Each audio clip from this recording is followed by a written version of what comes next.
날 부르소서. 만복은 시여 위로하소서. 우리 주와 같은 시민이 어디 있을까. 주여 주여 내 말 들으사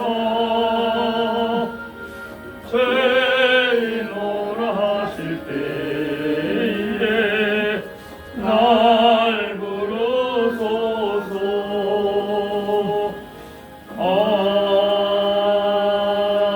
아멘. 355장 시작됩니다.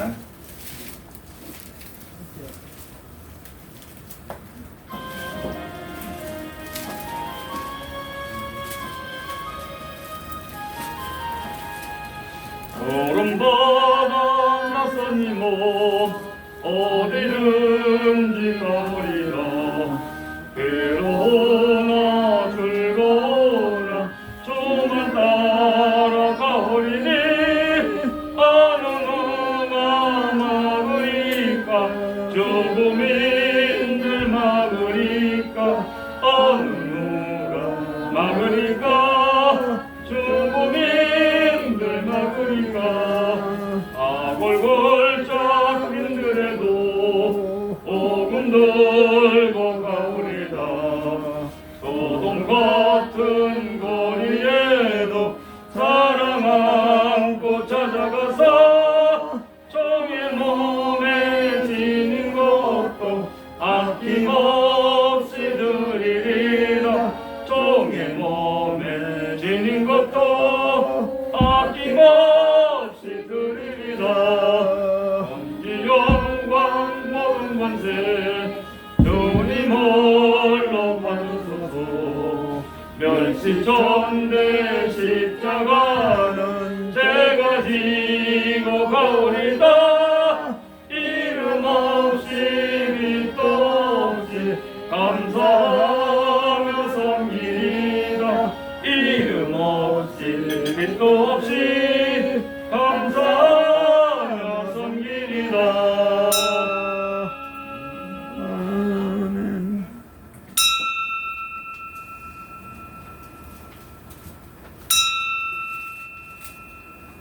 같이 찬송가 549장 부르시면서 예배 부르며 우리 모두 한 목소리로 응답을 드립니다.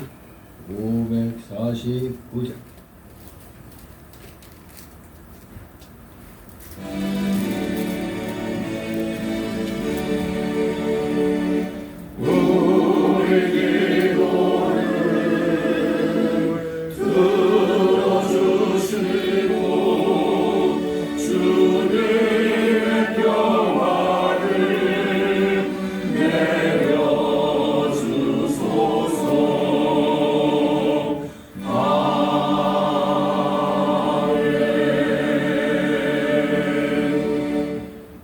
같이 묵도 드립니다.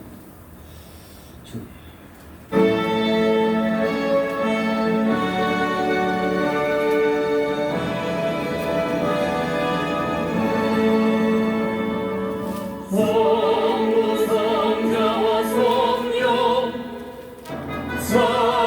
찬송과 영광 돌려보내세.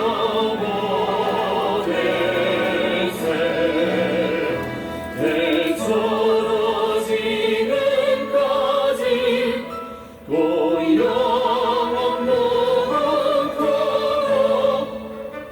성삼위 된 영광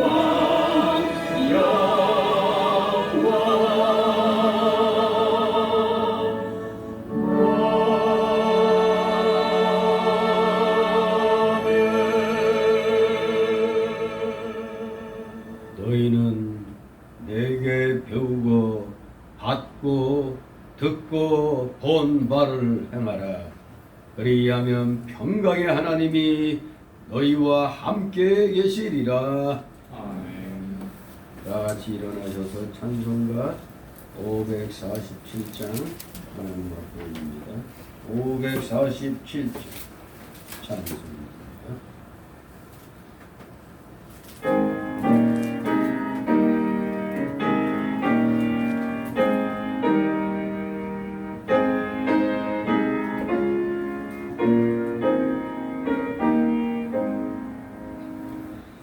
진리와 생명 되신 주, 이 몸을 바치옵니다. 믿음과 소망 사랑에 한 마음 되게 하소서.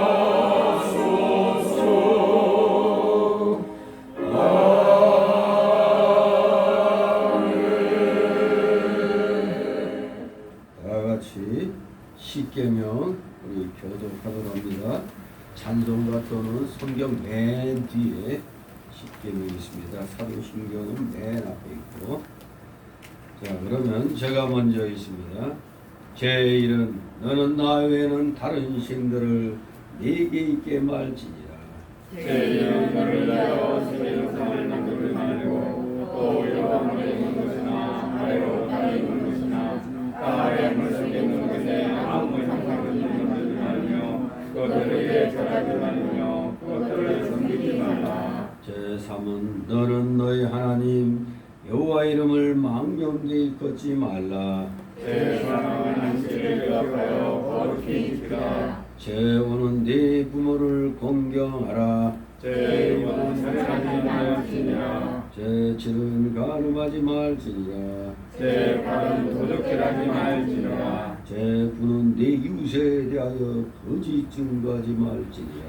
제10은 내 이웃의 집을 망하지 말지니라. 아멘. 다 같이 사도신경으로 신앙 고백 하나님께 드립니다. 전능하사 천지를 만드신 하나님 아버지를 내가 믿사오며 그 외아들 우리 주 예수 그리스도를 믿사오니 이는 성령으로 잉태하사 영정녀 마리아에게 나시고 본디오 빌라도에게 고난을 받으사 십자가에 못 박혀 죽으시고 장사한 지 사흘 만에 죽은 자 가운데서 다시 살아나시며 하늘에 오르사 전능하신 하나님 우편에 앉아 계시다가 저리로서 산 자와 죽은 자를 심판하러 오시리라. 성령을 믿사오며 거룩한 공예와 성도가 서로 교통하는 것과 죄를 사하여 주시는 것과 몸이 다시 사는 것과 영원히 사는 것을 믿사옵니다. 아멘. 다 같이 찬송가 1장 다 같이 한 목소리로 올립니다. 찬송가 1장.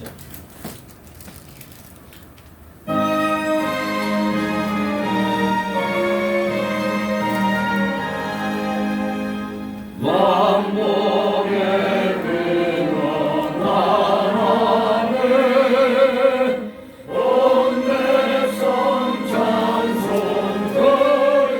드리고 저 천사여 찬송하세. 찬송 성부 성녀 성령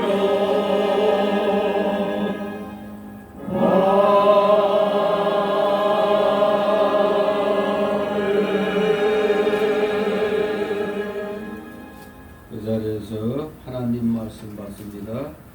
오늘 주일 오전에 주시는 말씀 구약성경 열왕기상 구약성경 열왕기상 사무엘상하 뒤에 열왕기상이 있습니다. 13장 열왕기상 13장 2절에서 오전에는 19절까지 말씀 제가 공독해 올립니다. 열왕기상 13장 1절에서 19절까지입니다. 때에 하나님의 사람이 여호와의 말씀으로 인하여 유다에서부터 베델에 이르니 마침 여로보암이 단 곁에 서서 분향하는지라.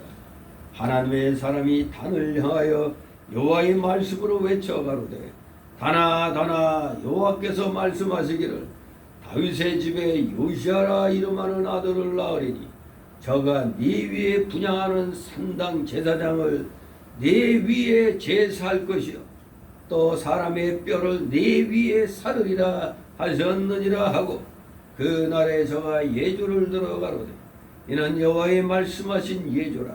단이 갈라지며 그 위에 있는 재가 쏟아지려 하며 여로보암 왕이 하나님의 사람의 베델에 있는 단을 향하여 외쳐 말함을 들을 때에 단에서 손을 펴며 저를 잡으라 하더라.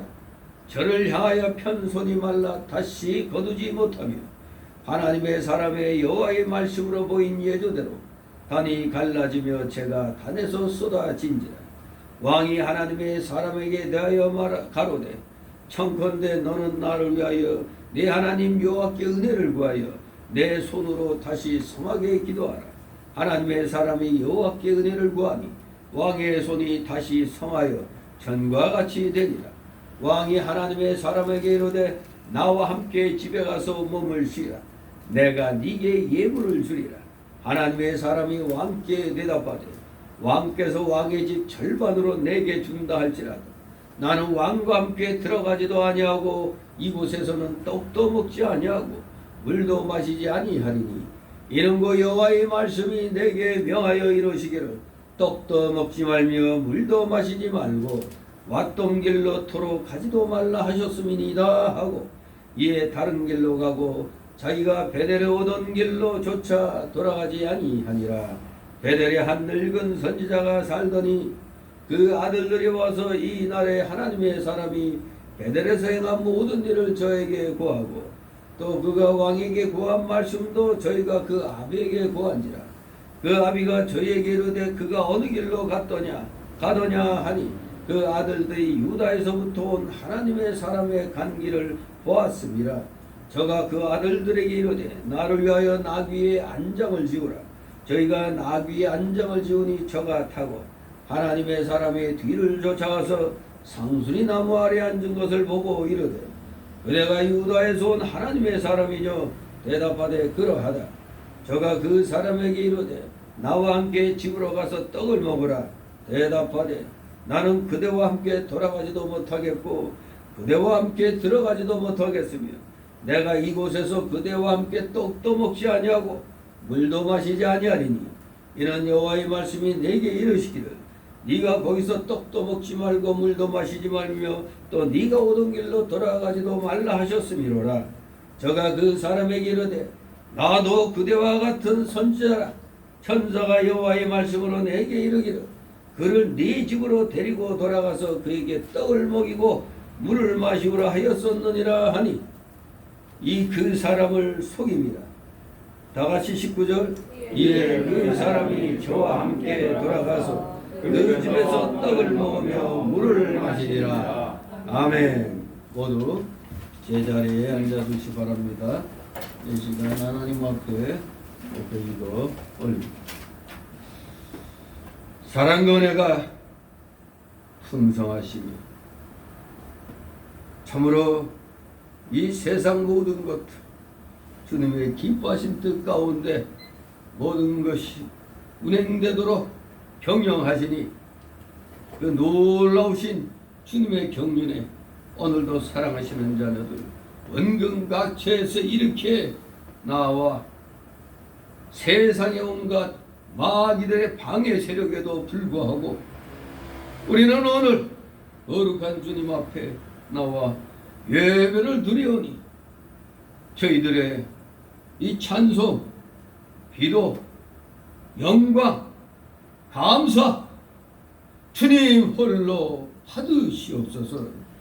놀라우신 주님의 사랑으로 우리 모두 지옥 사망 형벌로부터 영생 복락의 천국으로 구원함을 받아사오니 우리 모두 구원받은 하나님의 자녀답게 하나님을 경배하며 주님이 주시는 말씀대로 살기를 다짐하고 노력하는 진실된 믿음의 사람들 되기를 소망합니다.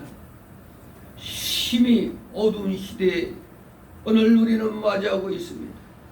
대한민국 건국 역사에서 이렇게 기독교를 탄압하고 이 나라를 공산주의의 세상으로 만들려고 하는 악한 자들이 세력을 잡아 자유 대한민국을 무너뜨리려고 하는 이때 우리 기독교인들이 누구보다도 앞장서서 사단의 세력과 맞서 싸워야 되는 줄 압니다. 우리 모두 주신 말씀대로 우리는 행동에 옮겨야 되겠습니다. 하나님의 공의가 무너지는 오늘의 이 현실 속에 우리 진실로 구원받은 주의 자녀들이라면 결코 입을 닫고 침묵하고 있을 수가 없는 줄 압니다. 진정 살아있는 믿음의 사람들이라면 말씀대로 우리는 행동으로 하나님의 공의를 어지럽히고 우리 기독교를 말살하려고 하는 악의 세력과 우리는 맞서 싸워야 되는 줄 압니다. 피 흘리기까지 우리는 사단의 세력과 맞서 싸워야 진실로 하나님이 기뻐하시는 진정한 살아있는 믿음의 자녀들 다 되는 줄 압니다. 진실로 사랑하시는 자녀들, 입으로만 믿음 있네, 믿음 좋네 말하지 않게 하여 주옵소서.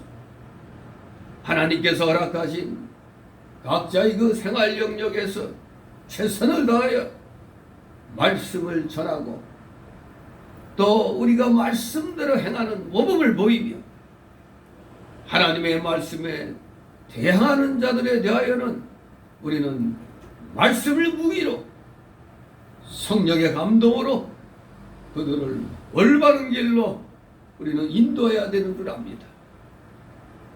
그러나 우리 속에는 아직도 옛사람의 속성, 죄악성과 완악성과 부패성과 연약성이 아직 많이 남아있기 때문에 힘든 일에 부딪히면 그만 포기하는 일이 많이 생깁니다.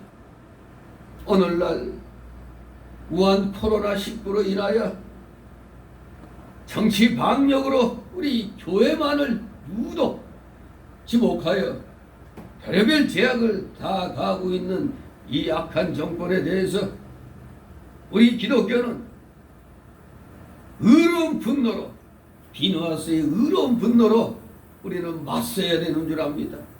그런데도 그 연약함이, 옛사람의 연약함이 아직 많이 남아있는 목회자들이 또 성도들이 있기에 오늘날 또 법을 지켜야 된다고 하는 또 그러한 또 준법 정신이 그래도 조금 남아있어서 아무리 악한 정권이라고 해도 또 우리 스스로도 지킬 것은 지켜야 하다 보니 이래저래 우리는 악의 세력에게 하나씩 하나씩 무너져가고 있는 현실입니다. 그러나 분명히 우리가 성경 말씀을 진실로 똑바르게 깨닫고 알고 있다면 우리 교회의 이 전하는 말과 그 조언 그리고 성명서 하나님의 공의에 도전하지 못하도록 하는 그 말씀에 입각한 우리의 이 권고를 받아들이지 않는다면 우리 기독교인들이 해야 할 일은 단 하나밖에 없는 줄 압니다. 악의 정권과 맞서 싸우는 수밖에 없는 줄 압니다.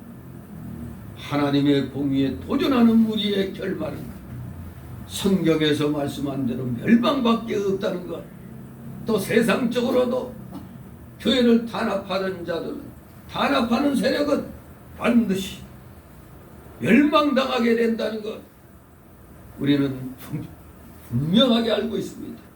우리는 이러한 사실을 바탕으로 자신감을 가지고 확신을 가지고 악한 세력에게, 기독교를 대적하는 악의 세력에게 우리는 담대하게 하나님의 이 공의의 말씀을 우리는 선포해야 되는 줄 압니다. 절대 말씀에 어긋난 일에 대하여 우리가 복종을 한다면 그것은 오늘 이 열왕기상 13장에 나온 대로 처음에는 말씀을 잘 전하고 행하다가 그만 분별력을 잃어서 거짓에 속아버리고 난 다음에는 비참한 죽음이 기다리고 있다는 것을 우리는 열왕기상 13장을 통해서 또 보게 됩니다. 아무리 신실하게 하나님 앞에 충성했다 할지라도 한순간 잘못된 방향으로 나가면 아무리 열심히 하나님의 영광을 위하여 일했어도 잘못한 것에 대해서는 하나님의 준엄한 심판이 있다는 걸 우리 목회자들과 성도들은 분명히 알고 이 세상 권력자들, 이 기독교를 대적하는 세력들에게 우리는 하나님의 두려운 보응을 우리는 선포해야 되는 줄 압니다. 진실로 잠시 잠깐 편하려고 불의와 타협하고 불의에 협조한다면 우리는 오늘 본문에 등장한 한 젊은 선지자와 같은 멸망을 맞이하게 될 줄 우리는 알아야 됩니다. 사랑하시는 자녀들, 진실로 마음을 굳건히 하고 대장부와 같이 담대한 믿음으로 하나님의 말씀을 실천해 나가는데 부족함이 없는 신실한 주의 자녀들 다 되게 하여 주시옵소서. 감사를 드립니다. 사랑하시는 자녀들, 오늘도 주일이라고 또 이렇게 기억하게 하여 주셔서 이렇게 세상 일 두려워하고 이렇게 하나님 나라와 의를 먼저 구하고자 하는 심령으로 나와사오니 마음에 품은 여러 가지 소원들 하나님 앞에 다 내려놓고 아뢰게 하옵소서.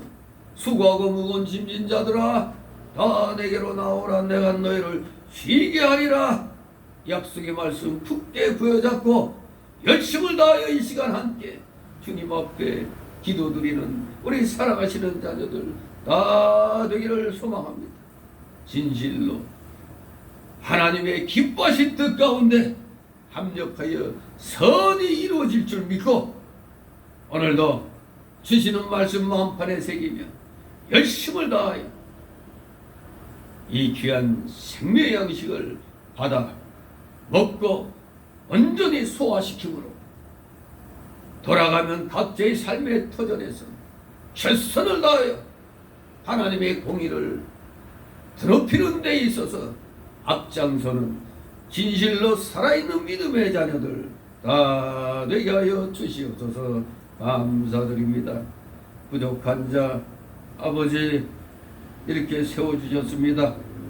특별히 이제 일주일 후면은 이 나라 이 민족이 또 크게 또 섬기는 추석 명절입니다. 인간의 명절이지만 또 우리가 이때를 이용하여 하나님의 귀한 복음을 또 온 친척들과 또 친구들에게 전할 수 있는 기회로 삼아서 우리는 이 추석 명절을 또 귀한 복음을 전하는 귀한 그런 날들로 삼게 하여 주시옵소서.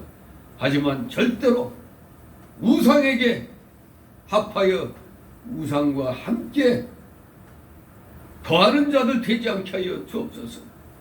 당당히 자기의 신앙 잘 지킴으로 하나님의 참된 기쁨이 되어드리는 우리 사랑하시는 자녀들 다 되게 하여 주시옵소서.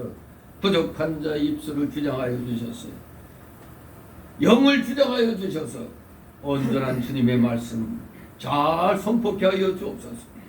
그래야 우리 성도들 깨인 영으로 말씀 받으며 졸음막이 물리치고 온갖 잡념의 막이 틈 못하게 하여 주시옵소서. 감사드립니다. 진실로 오직 이 시간 주님께서만이 영광 홀로 받으시옵소서. 감사드리며 예수 그리스도의 이름으로 기도드려옵나이다. 아멘. 다같이 찬송가 321장 321장 찬송드립니다.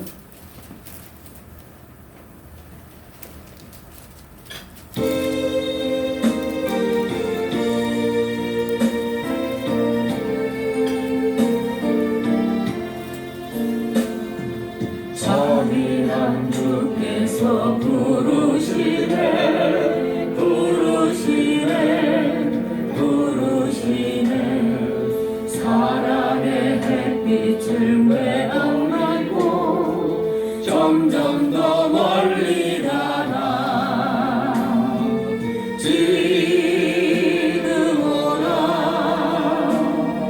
지금 오라 자비한 주께로 지금 곧 나오라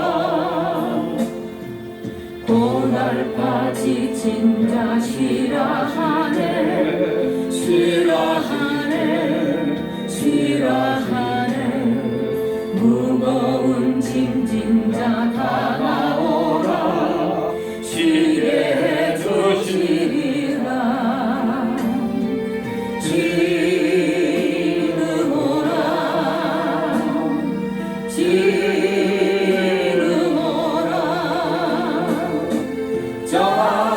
자비한 주께로 지금 곧 나오라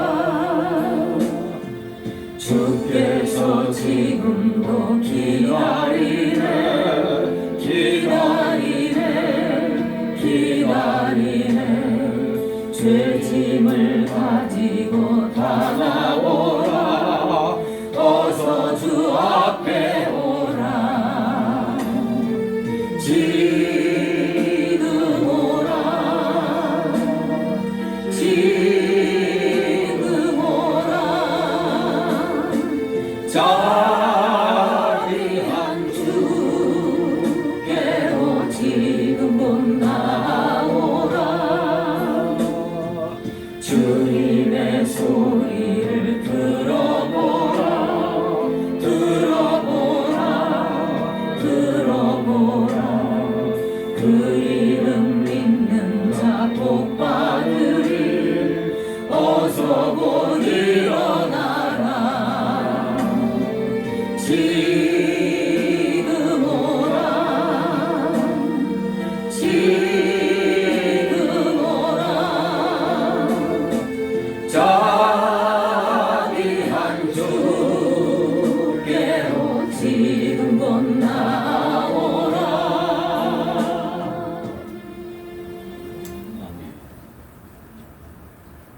주님의 이름으로 여러분을 환영합니다. 오늘 제목은 마치 오늘날 목회자들에게 경고하는 그런 내용으로 분명히 제 귀에는 들리고 있습니다. 그래서 오늘 제목은 선지자의 침묵, 선지자의 침묵 원으로 오늘 오전 시간은 열왕기상 13장 1절에서 19절까지 살펴보고 선지자의 침묵 2는 오후 시간에 20절부터 34절까지 살펴보도록 하겠습니다. 자, 오늘 이 13장의 이 이야기는 앞에 12장과 밀접하게 연관되어 있습니다. 즉 12장에서는 그 풍요와 부유를 누리던 이스라엘이 즉 솔로몬 왕국이 하나님 앞에 잘못된 길로 가다가 결국에는 이제 분열이 되는 남쪽은 르호보암, 북쪽은 여로보암, 즉 열지파가 하나님의 뜻에 완전히 정면으로 대항하여 북이스라엘을 소위 건국을 했습니다. 여로보암의 지도하에. 그러나 남쪽, 남유다라고 그러죠. 남유다는 이제 유다 지파하고 또 그 막내 어디죠? 베냐민. 이 유다 지파와 그 베냐민 지파가 2대 10으로 12지파가 북은 10지파가 이제 갈라져 나가고 남쪽은 2지파가 이제 그대로 유다를 이제 예루살렘을 중심으로 해서 이제 지켜나가게 됩니다. 참으로 솔로몬의 통치 말기에 보였던 그 통일 왕국의 쇠퇴와 분열 조짐이 마침내 12장에서 현실화가 되어서 이제 결국 이스라엘은 남북으로 이제 갈라지게 됩니다. 물론 우리 하나님께서는 다윗 시대에 갈라지지 않게 하고 솔로몬 시대 갈라지야 되는데 하나님이 다윗의 그 지금까지 그 충성하던 그런 것을 보시고 솔로몬 시대까지는 분열되지 않도록 약속을 하셨죠. 그러나 이제 솔로몬의 사후에 이제 이렇게 남북으로 갈라지는 그러한 비운을 이제 맞이하게 됩니다. 여기에 직접적인 원인이 한때 지혜의 왕이라고 불리는 솔로몬. 솔로몬에게 부인이 몇 명이죠? 뭐 하여간에 뭐 1000여 명가량 됐으면 거기에 자녀들은 아마 솔로몬도 자기 자녀 이름 다 기억 못했고 또 오다 가다 만나도 누구지 모를 수도 있는 거죠. 아무튼 수많은 그 부인들을 둔 게 물론 일종의 왕국을 확장시키기 위한 일종의 그런 하나의 전략 속에 그렇게 한 건데 그거는 완전히 인본주의거든요. 하나님이 함께 해주셔서 크게 만들어 주셔야 되는데 인본주의적인 생각도 함께 그냥 섞여가지고 그러다 보니 저 이방족 속에 왕들의 딸들을 왕비로 맞이하다 보니까 그 많은 나라의 그 왕비들 맞이하니까 그들이 다 자기네 나라에서 섬기던 우상들을 다 그냥 갖고 들어와가지고 왕실에서 섬기니까 그 왕비를 보좌하는 그 후궁 저 시녀들이 많을 거 아니에요. 역시 시녀들은 그 왕비의 그 모습을 보고 또 흉내내고 그러면 그 시녀들도 또 가족들이 있을 거 아니에요. 그래서 온 나라가 그야말로 우상단지가 되어버린 거예요. 그냥 한때는 하나님이 그렇게 어렵게 해 솔로몬이었는데 또 그 좋은 시절이 지나가니까 사람이 또 교만해지는 것을 우리는 보게 됩니다. 이거는 인간이면 누구나 다 큰 소리 칠 수가 없어요. 한때 신앙이 좋다 하더라도 어느 때부턴가 자기도 모르는 사이에 교만에 빠지게 되고 아주 겸손하고는 담쌓게 되는 것을 오늘날 우리 현실적으로 대형교회 목회자들을 보면은 알 수가 있습니다. 처음에는 얼마나 신실하게 했습니까? 그래서 많은 교인들이 모이게 되는데 어느 날부턴가 자기가 뭐가 돼? 왕이 돼버리 마치 신이 돼버리 이런 일들이 현실 속에서도 많이 일어납니다. 그러면은 이제 그러한 교회는 여기 솔로몬 왕국이 분열되듯이 그러한 교회들은 결국에는 찢어지게 돼 있는 겁니다. 하나님의 뜻을 거역한 결국은 파멸밖에 없는 겁니다. 여기 통일왕국 이스라엘이 남부로 갈라지고 또 10지파를 가지고 북이스라엘을 건국한 여로보암 왕. 이 여로보암이 그 12장에 보면은 그 11장에 보면은 그 26절에서 40절에 이제 이 여로보암도 어떻게 보면 하나님이 나에게 그렇게 해주시 않았느냐? 왜? 그 11장 35절에 보면 선지자가 나타나서 하나님이 보낸 선지자가 내가 그 아들의 손에서 나라를 빼앗아 그 열지파를 네게 줄 것이라. 그러면서도 네가 만일 내가 명한 모든 일에 순종하고 11장 38절 보면 모든 일에 순종하고 내 길로 행하며 내 눈에 합당한 일을 하며 내 종 다윗의 행한 같이 내 율례와 명령을 지키면 내가 너와 함께해서 내가 다윗을 위하여 세운 것 같이 너를 위하여 견고한 집을 세우고 이스라엘을 네게 주리라. 이렇게 약속을 여로보암에게도 했어요. 그런데 이 여로보암은 12장 16절에 보면 온 이스라엘이 자기들의 말을 왕이 듣지 아니함을 보고 왕에게 대답하여 가라되 우리가 다윗과 무슨 상계가 있느냐 이 세 아들에게서 업이 없도다. 이스라엘에 너희의 장막으로 돌아가라. 다윗이여 이제 너는 네 집이나 돌아보라 하고 이스라엘이 그 장막으로 돌아가니라. 이제 여로보암이 열지파를 거두리고 북이스라엘을 건국을 하게 됩니다. 아무튼 여로보암이 이렇게 나라를 세웠지만 또 한편으로는 그 12장 25절 이하에 보면은 이 에브라임 산지에 세겜을 건축하고 거기서 살며 또 거기서 나가서 분회를 건축하고 그 마음에 스스로 이르기를 나라가 이제 다윗의 집으로 돌아가리로라. 만일 이 백성이 예루살렘에 있는 여호와의 전에 제사를 드리고자 하여 올라가면 이 백성의 마음이 유다 왕 된 그 주 르호보암에게로 돌아가서 나를 죽이고 유다 왕 르호보암에게로 돌아가리로다 하고 이에 계획하고 두 금송아지를 만들고 무리에게 말하기를 너희가 다시는 예루살렘에 올라갈 것이 없도다. 이스라엘아 이는 너희를 애굽 땅에서 인도하여 올린 너희 신이라고 하나는 베델에 두고 하나는 단에 둔지라. 지금 뭐를 만들었다고요? 금송아지 둘을 만들어서 하나는 베델에 하나는 단에 두고 이게 바로 하나님이시다. 그러니 너희는 이제부터 예루살렘에 가서 구약시대는 예루살렘에 가서 성전에 가서 제사 드리러 돼 있거든요. 오직 거기에서만.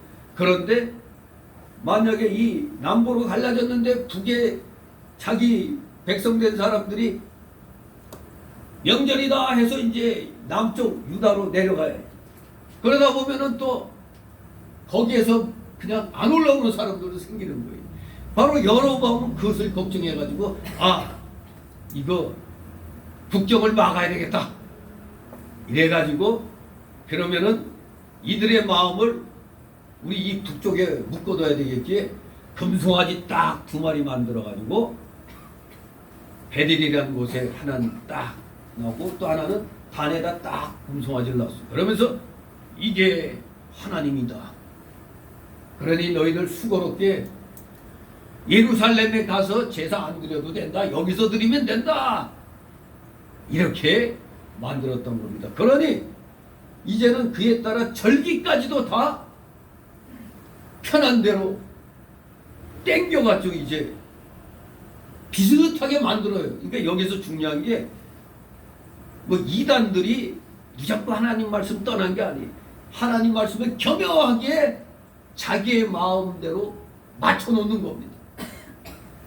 묘하게 여기 북이스라엘의 그 절기도 보면은 거의 한 달씩 이렇게 뒤로 앞으로 또 땡겨져 있는 것들도 있어요. 마치 우리 그 추석같이 그렇게 그냥 맞춰져 있거든요. 아무튼 이렇게 여로보암이 왕이 돼가지고 백성들을 자기 수하에 온전히 묶어두기 위해서 자기 마음대로 절기를 정합니다. 그러면서 또 제사장까지도 제사장은 오직 누구만 세울 수 있어요? 레위 지파만이 그 제사장이 될 수 있는데 자기 멋대로 이제 뭐 제사장까지 세웁니다. 바로 그러한 일로 인하여 발생한 사건입니다. 그러한 일로. 그래서 여로보암도 자기가 남쪽 유다와는 비슷하게는 해야겠고 해서 하여간 비슷하게 해야 백성들도 싹 현혹돼서 따를 거 아닙니까? 그래서 자기 마음대로 정한 절기를 지키려고 베델에 올라갔을 때 이제 이 한 젊은 선지자가 아주 무서운 또 그런 예언을 하게 되는 걸 이제 목도하게 됩니다. 특별히 여기에 이 13장에 열왕기상 13장에 기재된 두 선지자의 행적은 매우 의미심장합니다. 왜 여기에 뭐 젊은 선지자라는 단어는 없어요. 그냥 하나님의 사람이라고 그랬는데, 왜냐하면 뒤에 한 늙은 선지자가 등장하니까 이 사람에게 늙은 선지자라고 한 거 보니까 앞에 하나님의 사람은 젊은 사람이구나, 이렇게 우리가 짐작할 수가 있죠.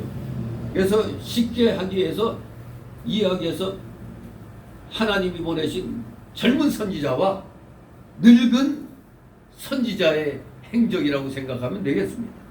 그래서 우리는 이 두 선지자의 행적을 통해서 두 가지 사항에 대해서 우리가 생각을 할 수가 있어요. 첫째는 파수꾼의 바른 자세에 대해서, 두 번째로는 신앙의 결단에 대해서 우리가 살펴볼 수가 있습니다. 먼저 파수꾼의 바른 자세에 대해서 살펴보면 이 내용을 알고 오늘 본문을 봐야 더 이제 쉽게 이해가 됩니다. 우리 하나님께서는 이 남북 분열의 그 책임, 이건 인간들에게 있는 거지 하나님이 분열시키려고 분열시킨 건 아니에요. 인간들의 죄로 인해서 그들을 사용해서 갈라지도록 한 거죠. 아무튼 결국 그것은 하나님의 노여움입니다. 더구나 또 분명히 11장 38절에 분명히 말했잖아요. 네가 만일 내가 명한 모든 일에 순종하고 내 길로 행하며 내 눈에 합당한 일을 하면 내 종 다윗의 행한 같이 내 율례와 명령을 지키면 내가 너와 함께해서 내가 다윗을 위하여 세운 것 같이 너를 위하여 경관집을 세우고 이스라엘을 네게 주겠다고 했는데 그렇게 한 거예요, 안 한 거예요? 벌써 인간적인 생각으로 백성들이 남쪽으로 경배드리러 가면은 거기에 남아서 안 올라올 수 있다 해서 만들지 말라는 그 우상까지 만들었잖아요. 두 금송아지 만들어가지고 거기다가 자기 멋대로 절기를 또 날짜까지, 절기라는 이름은 같이 붙여놨을지언정 날짜는 다 자기 마음대로 다 정해놨단 말이에요. 그러니 하나님께서 선지자를 보내서 순종하면 분명히 복을 주시겠다고 그랬는데 지금 다 제멋대로 했단 말이에요. 그래서 하나님께서는 하나님의 노임을 알리기 위해서 이 여로보암 왕에게 유다의 한 선지자, 유다의 한 젊은 선지자를 파견하신 겁니다. 그리고 이 선지자는 지금 읽은 내용대로 아주 그야말로 죽을 수도 있는 데다 제사를 왕이 딱 주관해서 또 드리고 또 여러 사람들이 함께 또 오게 이제 참관하고 있는데 거기에다 대고 그냥 엄청난 그냥 그 저주를 퍼붓잖아요. 그러니 목숨이 10개라도 모자랄 수 있는 판이었지만 성공적으로 그 목숨을 건 사명을 잘 수행했습니다. 그래서 돌아가던 중에 한 늙은 선지자를 만났는데 이제 뒤에 내용을 쭉 이제 아시는 분들은 아시겠지만 이 늙은 선지자가 거짓말로 이 하나님의 사람, 이 젊은 선지자를 속입니다. 그랬더니 이 젊은 선지자가 또 나이 든 선지자가 나에게 하나님이 이렇게 말씀하셨다 하니까 그만 거기에 속아가지고 하나님이 절대 그곳에서 대접하지 말라고 그랬잖아요. 떡도 먹지 말고 물도 마시지 말라고 그랬는데 그 명령을 자기도 모르게 거역을 합니다. 왜? 나도 하나님의 사람이야. 나에게 하나님이 이렇게 말씀하셔서 너 대접하라고. 이러니까 하나님이 그새 마음이 바뀌어서 그래도 내가 성공적으로 일 처리하니까 한 늙은 선지자한테 그 친구 좀 접대 좀 해라 이렇게 했나 보다 또 그렇게 생각한 거예요. 그야말로 이 사람은 항상 정신 차리지 않으면 이 속아 넘어가게 됩니다. 같은 선지자라고 그러니까 넘어갈 수밖에 없어요. 그래서 하나님의 명령을 거역했습니다. 그 결과 그 젊은 선지자는 어떻게 됐다? 뒤에 보면 사자를 만나 찢겨 죽게 됩니다. 죽음을 당하게 됩니다. 여기서 우리가 알아야 됩니다. 파수꾼에게서, 즉 오늘날 목회자들에게서, 하나님의 일꾼들에게서 요구되는 가장 필수적인 자세가 바로 전적 순종이라는, 전적 순종임을 깨달을 수가 있는 겁니다. 또한 하나님의 사명을 맡은 자는 천사를 가장한 사단의 계획을 고린도후서 11장 14절 말씀처럼 이 마귀도 광명의 천사로 어떻게 한다고? 위장한다고 그랬잖아요. 광명의 천사로. 오늘날의 그러한 시대입니다. 다 광명의 천사로 위장되어 있어요. 그래서 진정 하나님의 사명을 맡은 자라면 천사를 가장한 사단의 계사를 능히 분별할 수 있어야 되는 겁니다. 그래서 고린도전서 9장 27절에 남에게 전파한 다음에 도리어 버림받을까봐 두려워함이로라고 바울이 고백하잖아요. 그래서 남에게 전파한 후에 도리어 버림받지 않도록 자신을 쳐서 복종시켜야 하는 것입니다. 그런데 이 젊은 선지자는 그만 자기보다 경륜이 많은 나이든 선지자가 나도 하나님의 사람이야, 하나님의 천사가 나에게 이렇게 얘기했어 하니까 그럼 맞는가 보다 하고 분별을 해야 되는데 그냥 따라갔던 겁니다. 처음에 하나님이 자신에게 명령했을 때는 그 말씀은 무조건 전적 순종해 나가야 되는데 중간에 누가 와서 마음을 흔드는 말이 있어도 나는 내가 직접 받지 못하게 되면 안 된다 해야 되는 건데 그만 거기에 오임에 넘어가서 대접은 잘 받았으나 결국은 죽음을 맞이하게 된. 두 번째로 이제 신앙의 결단에 대해서 우리가 살펴봐야 되는데 여기 등장하는 베델의 선지자가, 즉 늙은 선지자가 유다로부터 파견된 젊은 선지자, 이 사람을 내용 보면 한사코 그냥 초대를 하려고 했어요. 그것은 아마도 자신의 우유부단한 처사를 합리화하기 위함이었을 것이다, 그렇게 봅니다. 왜냐하면 북이스라엘도 10지파도 다 하나님의 그 택한 백성인데 여로보암이 북이스라엘을 건국해가지고 절기도 제멋대로 하고 예루살렘 가서 경배 드려야 되는데 거기 못 가게 베델과 단에 금송아지 만들어 놓고 이게 하나님이니까 여기서 하면 된다 하면은 선지자라면 어떻게 해야 돼요? 이 사극에서 많이 나오잖아요. 아니 되옵니다. 이제 아니 되옵니다. 이래야죠. 전하 그러면 아니 되옵니다. 이래야지. 그런데 그 당시에 북이스라엘에 있는 선지자들은 한 사람도 거기에 대해서 입에 그냥 자물통을 탁 달아놨어. 그런 중에 한 사람이었다 이겁니다. 이 사람이. 그러니까 자신도 그렇게 여로보암이 잘못한 것에 대해서 지적하지 못하고 책망하지 못하고 그랬는데 어이구 젊은 선지자가 그냥 대단하나 하면서 그냥 산당 제사장을 네게 제사하고 사람의 뼈를 네에 사르리라. 단이 부서져 갈라져 죄가 쏟아지리라고 그 왕이 거기서 제사 드리는데 그렇게 외쳤다는 걸 듣고 내가 그랬어야 되는데 나는 용기가 없어 그렇게 못했구나 하는 그러한 자신의 그걸 자책의 마음과 함께 자기가 올바르게 행하지 못한 우유부단한 처사를 합리화시키기 위해서라도 저 젊은 선지자를 내가 대접함으로 좀 나는 속마음은 원래 그렇지 않았다 이런 것을 인정받고자 아마 했던 것으로 보입니다.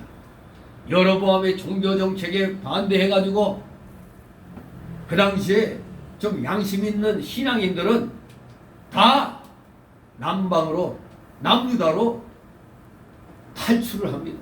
마치 우리나라도 남북으로 갈라졌을 때 이북에 우리가 한때 그 평양이 동양의 예루살렘이라고 불렸잖아요.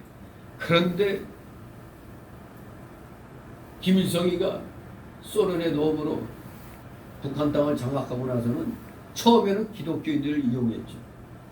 그 유명한 그 깡패 목사, 깡패 출신인 김익두 목사가 김일성이를 그냥 앞장서서 그냥 막 그냥 선전해주고 막 그랬단 말이에요. 그러나 결국에는 공산주의의 그 전략은 처음에는 쓸만한 바보들을 이용해다가 목적 달성하면 어떻게 해요? 제거해버리는 거죠. 그게 공산주의 수법이죠.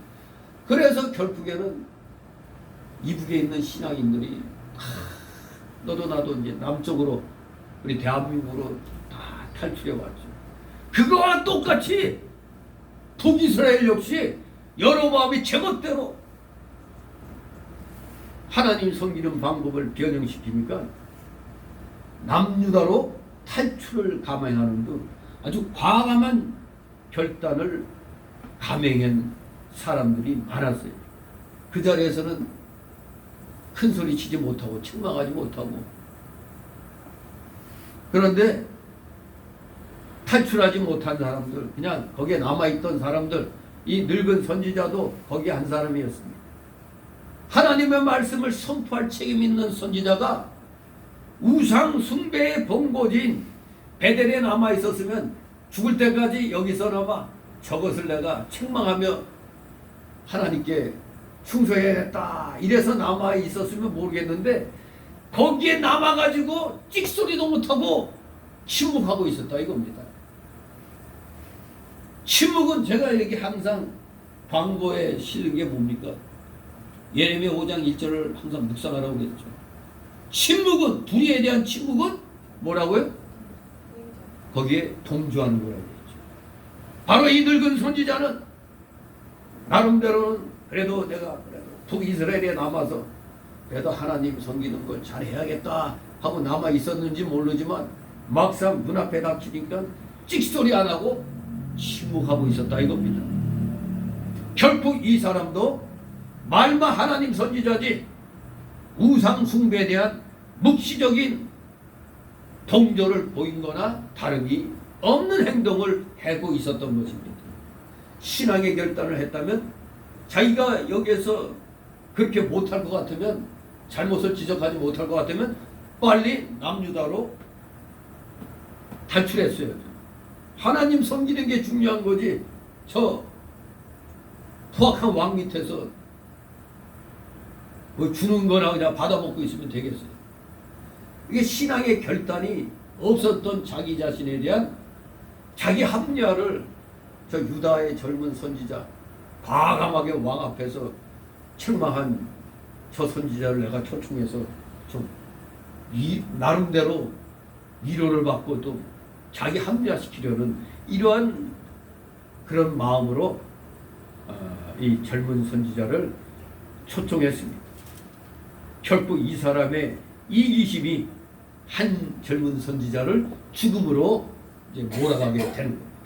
자, 이제 오늘 1절에서 19절까지 이제 살펴보겠는데, 자, 오늘 19절까지를 세 소단락으로 나눠봅니다. 첫째 단락은 1절 3절로 여로보암에게 담대히 하나님 말씀을 증거하는 하나님의 사람. 두 번째 소단락으로 4절 10절 여로보암 왕과 하나님의 사람. 세 번째 소단락으로 11절 19절 늙은 선지자의 속임. 이렇게 세 단락으로 나눠서 내용을 살펴봅니다. 자, 먼저 첫 번째 단락 1절 3절 여로보암 왕에게 담대히 하나님의 말씀을 증거합니다. 1절 3절 같이 읽습니다. 네, 하나님의 사람이 여호와의 말씀으로 인하여 유다에서부터 베델에 이르니 마침 여로보암이 단 곁에 서서 분향하는지라. 하나님의 사람이 단을 향하여 여호와의 말씀으로 외쳐가로되 다나 여호와께서 말씀하시기를 다윗의 집에 요시아라 이름하는 아들을 낳으리니 저가 네 위에 분양하는 상당 제사장을 네 위에 제사할 것이요 또 사람의 뼈를 네 위에 사르리라 하셨느니라 하고 그 날에 저가 예조를 들어 가로되 이는 하나님의 말씀하신 예조라 단이 갈라지며 그 위에 있는 재가 쏟아지리라 아멘. 아멘. 유다에 있는 하나님의 사람, 즉 늙은 선지자와 대비해서 젊은 선지자라고 이제 우리가 볼 수가 있습니다. 그 하나님의 사람이 북이스라엘의 하나님의 말씀을 증거하기 위하여 베델에 갔습니다. 그때 마침 여로보암 왕이 금송아지를 섬기려고 단 곁에 서서 분향을 하고 있었습니다. 자, 그럴 때 역시 젊은 사람이라 그리고 그때까지는 하나님이 주시는 그 능력으로 그냥 아주 은혜가 충만했습니다. 이 젊은 하나님의 사람이 그 제단을 향해서 하나님의 말씀을 선포합니다. 자, 뭐라고 했어요? 다나 여호와께서 말씀하시기를 다윗의 집에 요시아라 이름하는 아들을 낳으리니 저가 네 위에 분향하는 산당 제사장을 네 위에 제사할 것이요 또 사람의 뼈를 네 위에 사르리라 하셨느니라. 아, 담대하게 외쳤습니다. 이건 그 자리에서 직접 처분감 아닙니까? 왕이 지금 제사 드리고 있는데 와서 그냥 초치하고 있는 거예요. 그냥 한마디. 얼마나 이 젊은 하나님의 사람이 담대했는지 아주 그냥 외쳤다고 그랬어요. 다나 하나님의 사람은 여로보암과 그 백성들을 향해서 외치는 게 아니라 어디를 향해서 선포했다고요? 제단을 향해서 선포했어요. 제단을 향해서 선포했다. 왜 그렇습니까? 제단을 향한 경고는 곧 그 제사를 주장하는 그 주제자나 또 경배하는 경배자 모두를 위협하는 것이었기 때문에 그대로 제단을 향해서 하나님이 주시는 능력에 힘입어 외친 겁니다.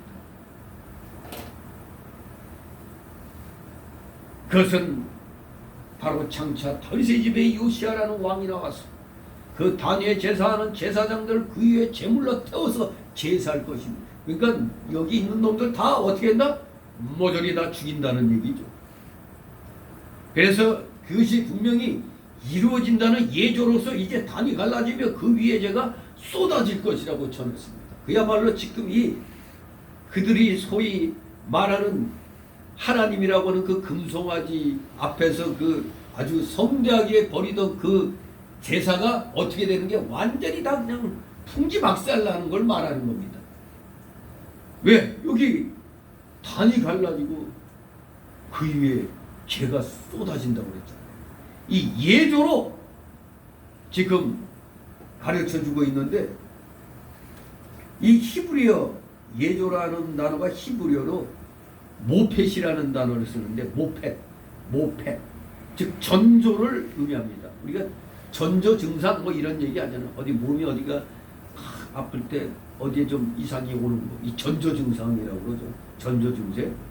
바로 전조를 의미하는데 이 예조는 또 다른 의미로는 이적으로 번역되기도 합니다.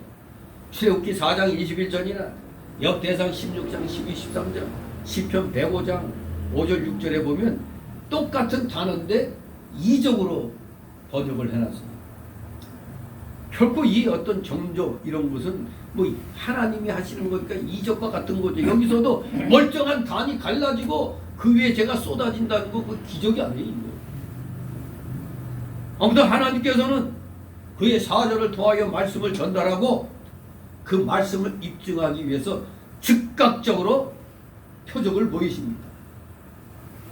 즉각적으로 하나님의 표적을 보이시는 것은 백성들의 신앙 상태가 매우 타락되었음을 시사하는 단적인 예가 되는 겁니다.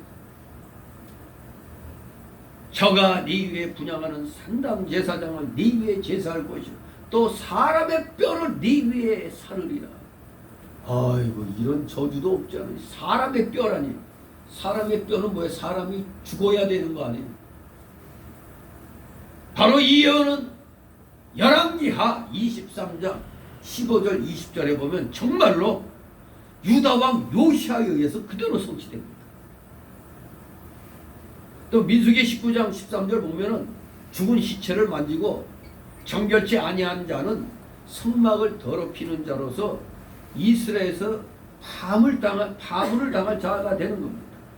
하물며 제사장의 시체가 제단에서 불태워진다는 것은 그 제단에 대한 최대 모욕이죠. 모독이죠. 저 이방신들 섬기는 사람들 가운데도 그 제사장을 그 자리에서 죽여서 그가 드리는 그들의 신 제사단에서 불사른다. 그건 완전히 그들이 섬기는 신을 완전히 모독하는 거 아닙니까?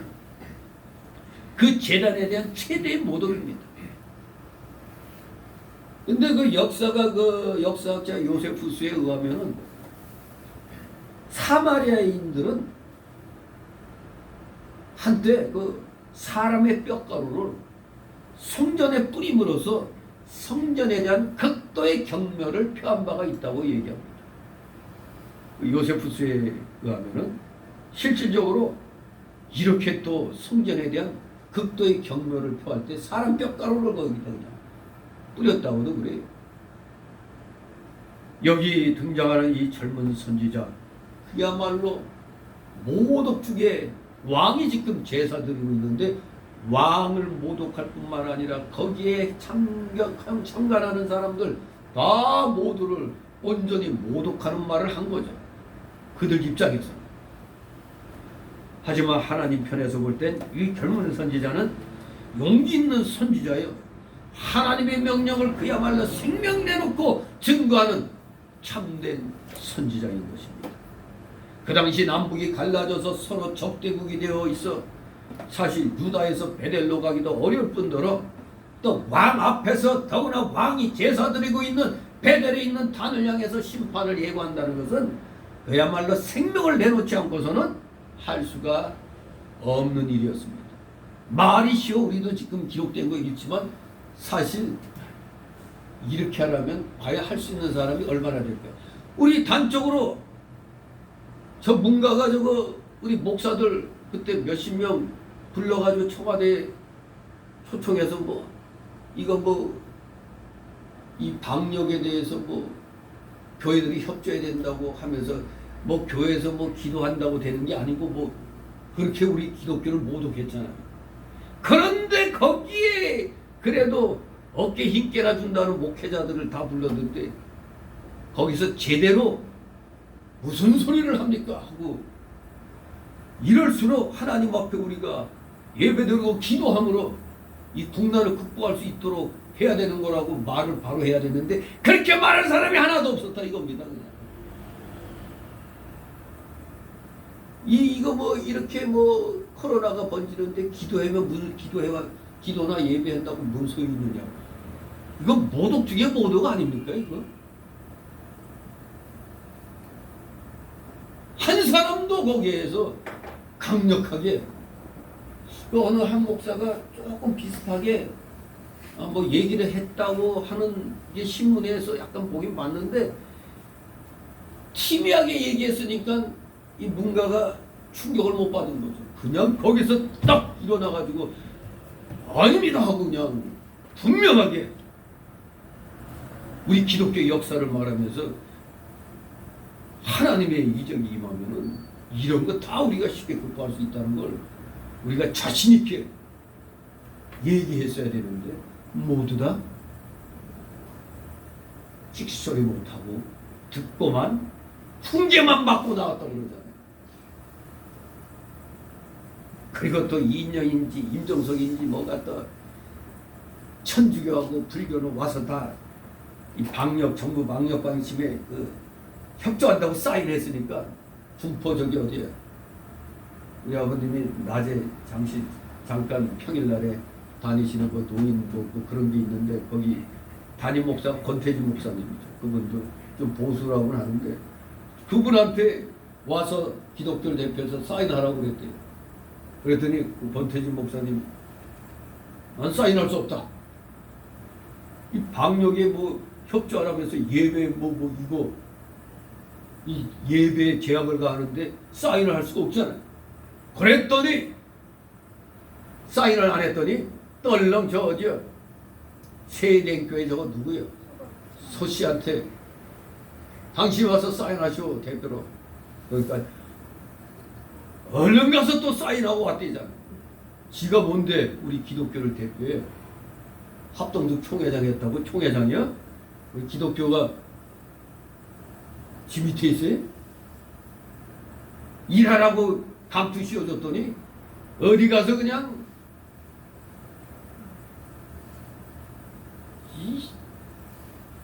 아침하는 거나 그냥 사인하고. 근데 이북에 10번 왔다 갔다 했대. 이북에 10번이나 왔다 갔다. 그리고 봉수교회 앞에서 뭐 사진 찍은 거 이렇게 나도 봤는데. 그러면 그렇지. 지금 뉴스타운이라는 유튜브 거기 아주 굉장한 그 우리 애국 그 유튜브인데 거기에서 이제 정체를 밝힌다 하면서 이 소시에 대해서 이제 쭉 하는데 그 전에 말한 거 이런 거 가만히 분석해 보면 굉장히 수상한 사람, 아주 수상해. 거기 뭐 남진이라는 가수가 장로로 있다는데 이건 확인된 건 아니지만 댓글에 그런 댓글이 써 있더라고. 이거 거기 남진이라는 사람이 거기 그 교회에서 6개월밖에 안 다녔는데 15억을 헌금했대. 그랬더니 장로 됐다고. 그 상까지 주고 그랬다는데. 저는 그래서 그걸 좋게 생각해서 뭐 다른 데서 그 믿음 생활 하다가 그 교회로 옮겨서 또 뭐 감동받아서 뭐 10억 헌금했겠지 했는데 사실 10억은 작은 돈이 아니죠. 아파트 한 채 팔아야 되네. 예? 아무튼 뭐 어쨌거나 뭐 장로라고 하니까 장로인 줄 알겠는데 문제는 저도 그때 유튜브를 통해서 한번 그 교회 그 상황을 봤더니 2억을 헌금한 사람에게 주는 상패하고 1억을 헌금한 사람에게 주는 상패하고 또 다르대. 아니 그 헌금한 걸 갖고 상장 주고 하는 교회 또 처음 봤어. 참. 아니 본인들이 마음에 감동이 돼서 준 걸 하나님 앞에 바친 걸 가지고 사람들 앞에서 한마디로 여러분도 하면 이렇게 상 받아 뭐 그런 거겠죠. 뭐 좋게 생각합시다. 그러는데 참 이 우유부단하고 그리고 자기 그냥 앞가림만 하려고 하는 이런 사람들 그야말로 그 당시에 그 북이스라엘에 남아있던 그 선지자들 탈출하지 아니하고 남아있던 선지자들이 끝까지 죽을 때까지 열심히 하나님을 위해서 봉사한다는 게 아니라 결국 눈치 봐가면서 자기들 앞가림 해가면서 살고 있는 거거든요. 요 모습이 꼭 오늘날 우리 그 대한민국의 그 많은 교회들의 모습이 바로 요겁니다. 아무 소리도 안 하고 괜히 열심히 애국운동하는 목사 욕이나 해대고 말이에요. 그것도 목회자가 교인들 앞에서 막 그 애국운동하는 사람들 욕하는 건 자기를 정당화시키는 거예요. 바로 여기 이 늙은 선지자처럼 자기를 정당화시키기 위해서 그러는 거예요. 그 멋모르는 성도들은 또 자기 목사가 그렇게 얘기하니까 저 나쁜 놈인가 보다 그렇게 얘기하죠. 진정 악의 세력 앞에 가서 입도 뻥끗 못하는 것들이 지금 사실 대한민국에서 어느 목사도 정말로 강함을 해서 저렇게 그냥 목숨 걸고 하는 저런 목사는 한 사람도 없었어요. 인간적으로 흠이 많다 하더라도 욕할 게 뭐가 있어요? 어느 누구도 한 사람도 외치지 못했는데 정치가가 외쳐야 되는데 그런 정치는 하나도 없었으니 목회자가 부지런히 일어나 불의에 대하여 나라가 공산화되는 것을 그야말로 안타까워서 외치는데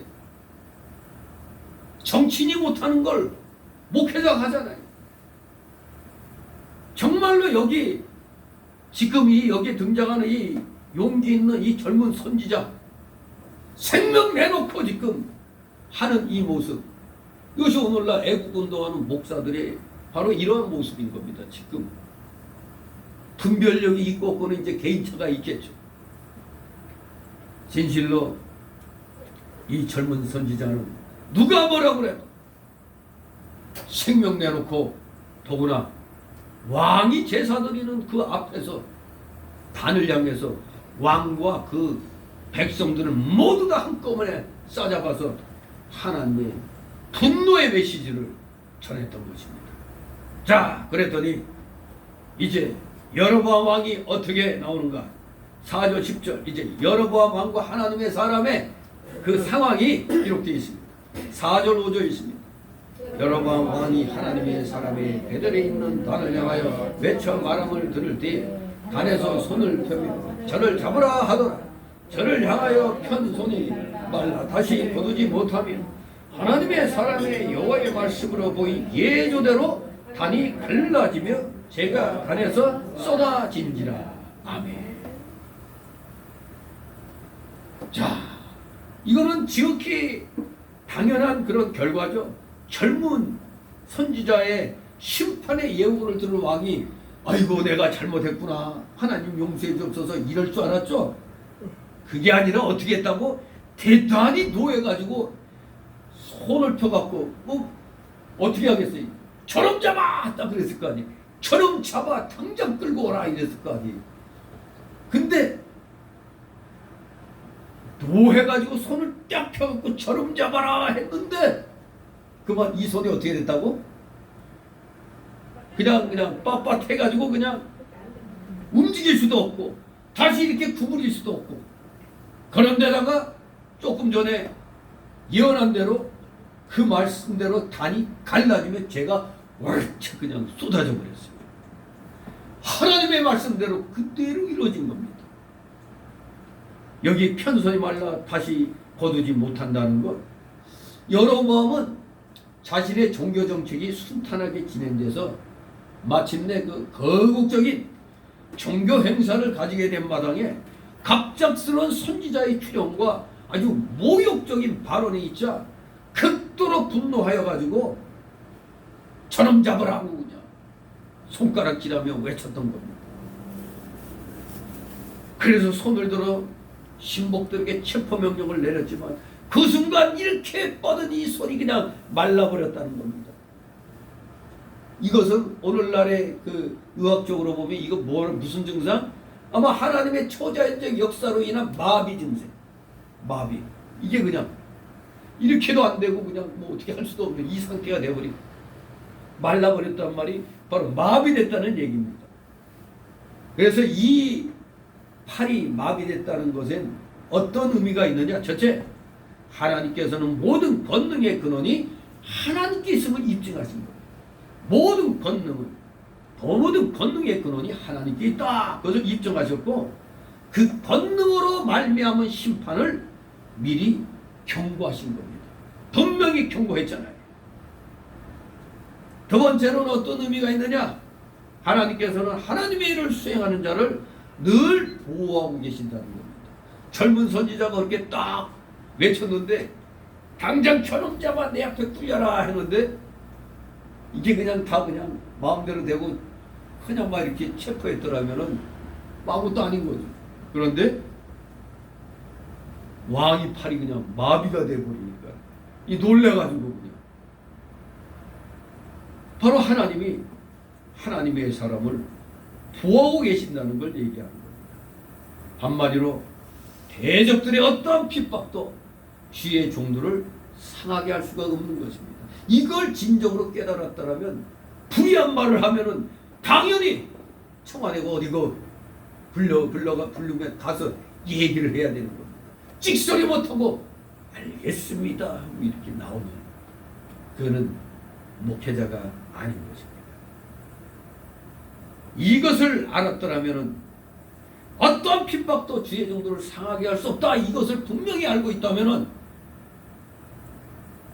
오늘날에 우리 나약한 목회자들은 없을 것입니다. 여기 이 베델레단이 경고했지만 선지자가 예언한 대로 어떻게 됐다고? 단이 멀쩡했던 단이 갈라지며 그냥 재가 왕창 쏟아져 버린 겁니다. 기적이 일어난 겁니다. 그래서 예조를 아까 이적으로도 번역할 수가 있다고 얘기했습니다. 다같이 6절 있습니다. 왕이 하나님의 사람에게 말하여 가로되 청컨대 너는 나를 위하여 네 하나님 여호와께 은혜를 구하여 내 손으로 다시 성하게 기도하라. 하나님의 사람이 여호와께 은혜를 구하니 왕의 손이 다시 성하여 전과 같이 되니라. 아멘. 당장 왕이 그냥 분노해갖고 저놈 잡아라 했는데 저놈 잡아라 하니 이파리 갑자기 그냥 꼼짝할 수 없게 되니까 갑자기 엄청난 두려움이 엄습해온 겁니다. 그래가지고 아유 그 선포한 선지자에게 하나님 사람에게 두려워가지고 하나님께 은혜를 구해가지고 내 손이 다시 성하게 해달라고 간청을 했습니다. 잡아라 할 때는 언제고 아이고 나 좀 하나님께 얘기해서 이것 좀 고쳐달라고 간청을 한 겁니다. 이 말을 듣고 또 즉시 하나님의 사람이 기도했더니 왕의 손이 뻗쳐갖고 이게 꼼짝달싹 못했던 게 그냥 자연스럽게 그냥 원위치가 된 겁니다. 회복됐어요. 이거 역시 이적으로 된 것입니다. 이 선지자는 하나님의 말씀대로 오직 그저 순종만 한 것입니다. 순종. 아까 파수꾼의 바른 자세가 뭐라고 해요? 전적 순종이라고 했죠. 그저 순종했기 때문에 이러한 역사가 일어난 겁니다. 그렇습니다. 하나님의 능력을 의지하고 가라면 가고 말하라 하면 말한 것입니다. 이게 바로 우리가 말하는 오늘날 개혁주의의 원리, 칼빈주의 원리 아닙니까? 가라 하는 데까지 가고 멈춰라 하는 데 가서 멈춥니다. 바로 그게 가라면 가고 말하라 하면 말하라는 이 하나님의 절대 명령에 순종한다는 겁니다. 우리 칼빈주의, 우리 개혁주의가 바로 그 정신입니다. 하나님 중심, 하나님 말씀 중심이 그런 의미인 것입니다. 바로 그럴 때 하나님께서는 능력으로 역사해 주신 겁니다. 우리도 하나님의 말씀대로 나아가면은 처음에는 손해볼 것 같고 대단히 힘들 것 같지만 죽을 것 같아도 순종해 나간다면 그 일이 하나님의 만능으로 이루어지게 되는 것입니다. 여기 여로보암 왕이 순간 당황하고 두려워가지고 잡으라고 할 때는 언제고 하나님의 사람에게 간청을 했죠. 그리고 또 우리 목회자들의 특징이 뭐가 돼야 되느냐? 바로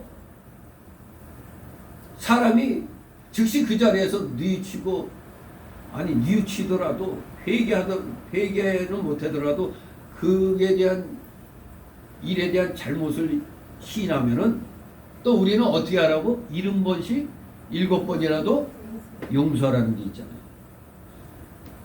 조건이 있는 거 그 무조건 뭐 70번씩 7번이라도 용서하라는 게 무조건이 아닙니다. 조건이 있는 겁니다. 무슨 조건? 잘못했습니다. 그겁니다. 용서를 구하면은 우리는 아무리 악한 자라도 내가 잘못했어 하면은 용서를 해줘야 되는 거예요. 그러니까 바로 하나님의 사람이 즉시 그 자리에서 여호와께 은혜를 구했습니다. 도리어 나를 잡으라고 그랬어? 예이? 그렇게 못 이렇게 버틸 수도 있지만 이 젊은 선지자는 대단히 참 순진했던 것 같아요. 아니 순박했던 것 같아요. 그냥 하나님 말씀만 그냥 전하고 그대로 순종하는 사람. 그러니 저 왕이 그래도 자기 잘못을 아는구나 하면서 바로 여호와께 은혜를 구한 것입니다.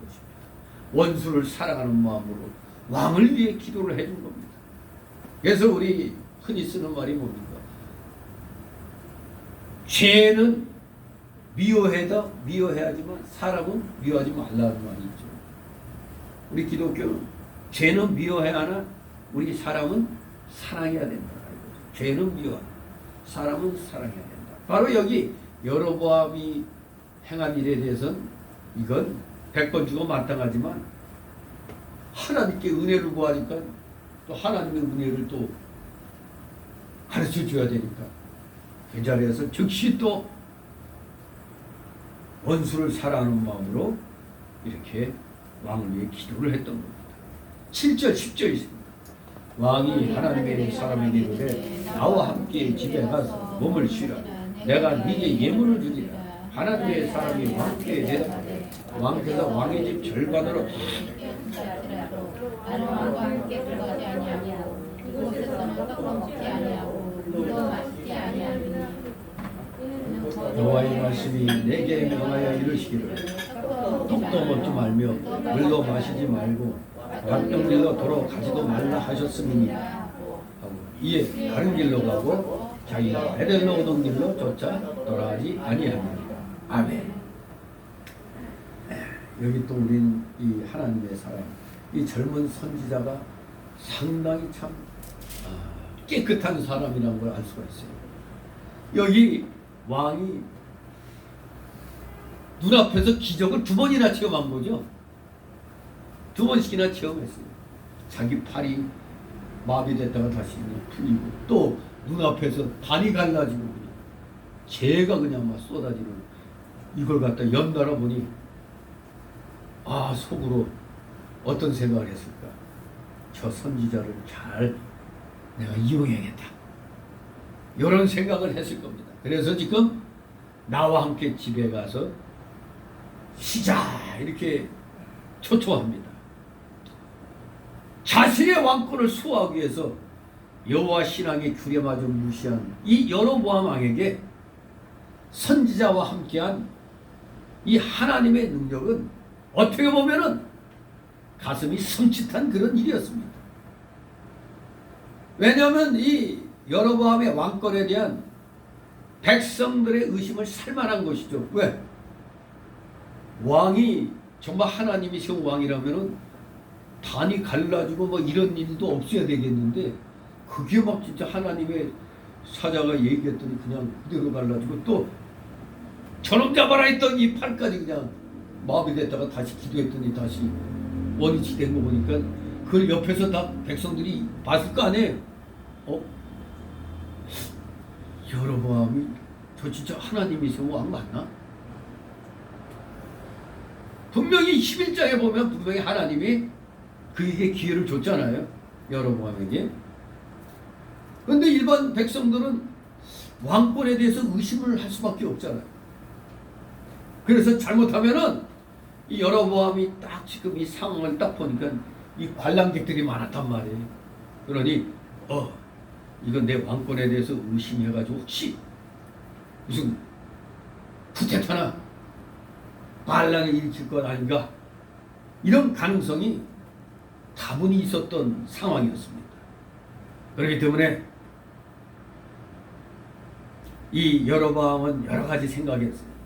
저 선지자의 소리가 신적 권능이 없다는 것을 백성들에게 보여줄 필요가 있었고 그러기 위해서는 저 녀석을 어떻게 해야겠다? 구워 삶아 놔야 되겠다. 사람을 구워 삶기 위해서는 뭐가 최고죠? 머리로 생각해서 주는 게 뭐예요? 뇌물. 선물과 뇌물은 글자 하나 차이죠. 구워 삶으려고 뇌물로 회유시키려 했던 것으로 보입니다. 이 사람의 성향이 그러니까. 그래서 이 사람으로 하여금 이게 사실 뭐 하나님이 뭐 이렇게 한 게 아니고 하면서 이런 식으로 사람들 앞에서 이제 이렇게 만들려고 했던 거예요. 뇌물 잔뜩 줘가지고.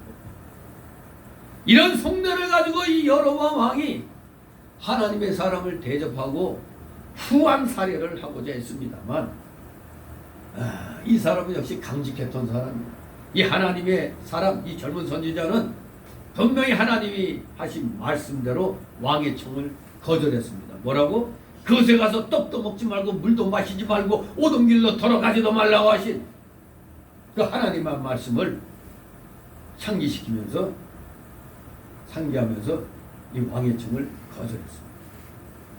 떡도 먹지 말며 물도 마시지 말고 왔던 길로 돌아가지도 말라. 이거 오늘날 우리 목회자들뿐만 아니라 우리 성도들뿐만 아니라 일반 세상에서도 깨끗한 정치인들은 아무튼 좀 공적인 위치에 있는 사람들은 이러한 자세를 가져야 되는 겁니다. 이 고대 근동 지방에 있어서 함께 식사한다는 것은 친교의 표시였습니다. 요새 또 인기 가수가 부르는 노래 하나 있죠. 밥 먹자고, 밥 한 번 먹자고 하는 뭐 그런 노래가 있어요. 신우가 트로트 가수인가 거의 밥 한 번 먹읍시다라는 그런 가사 내용이 재밌어서 이렇게 들어봤는데, 이 사람이 이 식사 같이 하는 게 상당히 가까운 그런 표시잖아요. 우리 한국 사람들 특히 그냥 그게 또 강한데 이스라엘 사람들하고 좀 비슷한 게 많아요.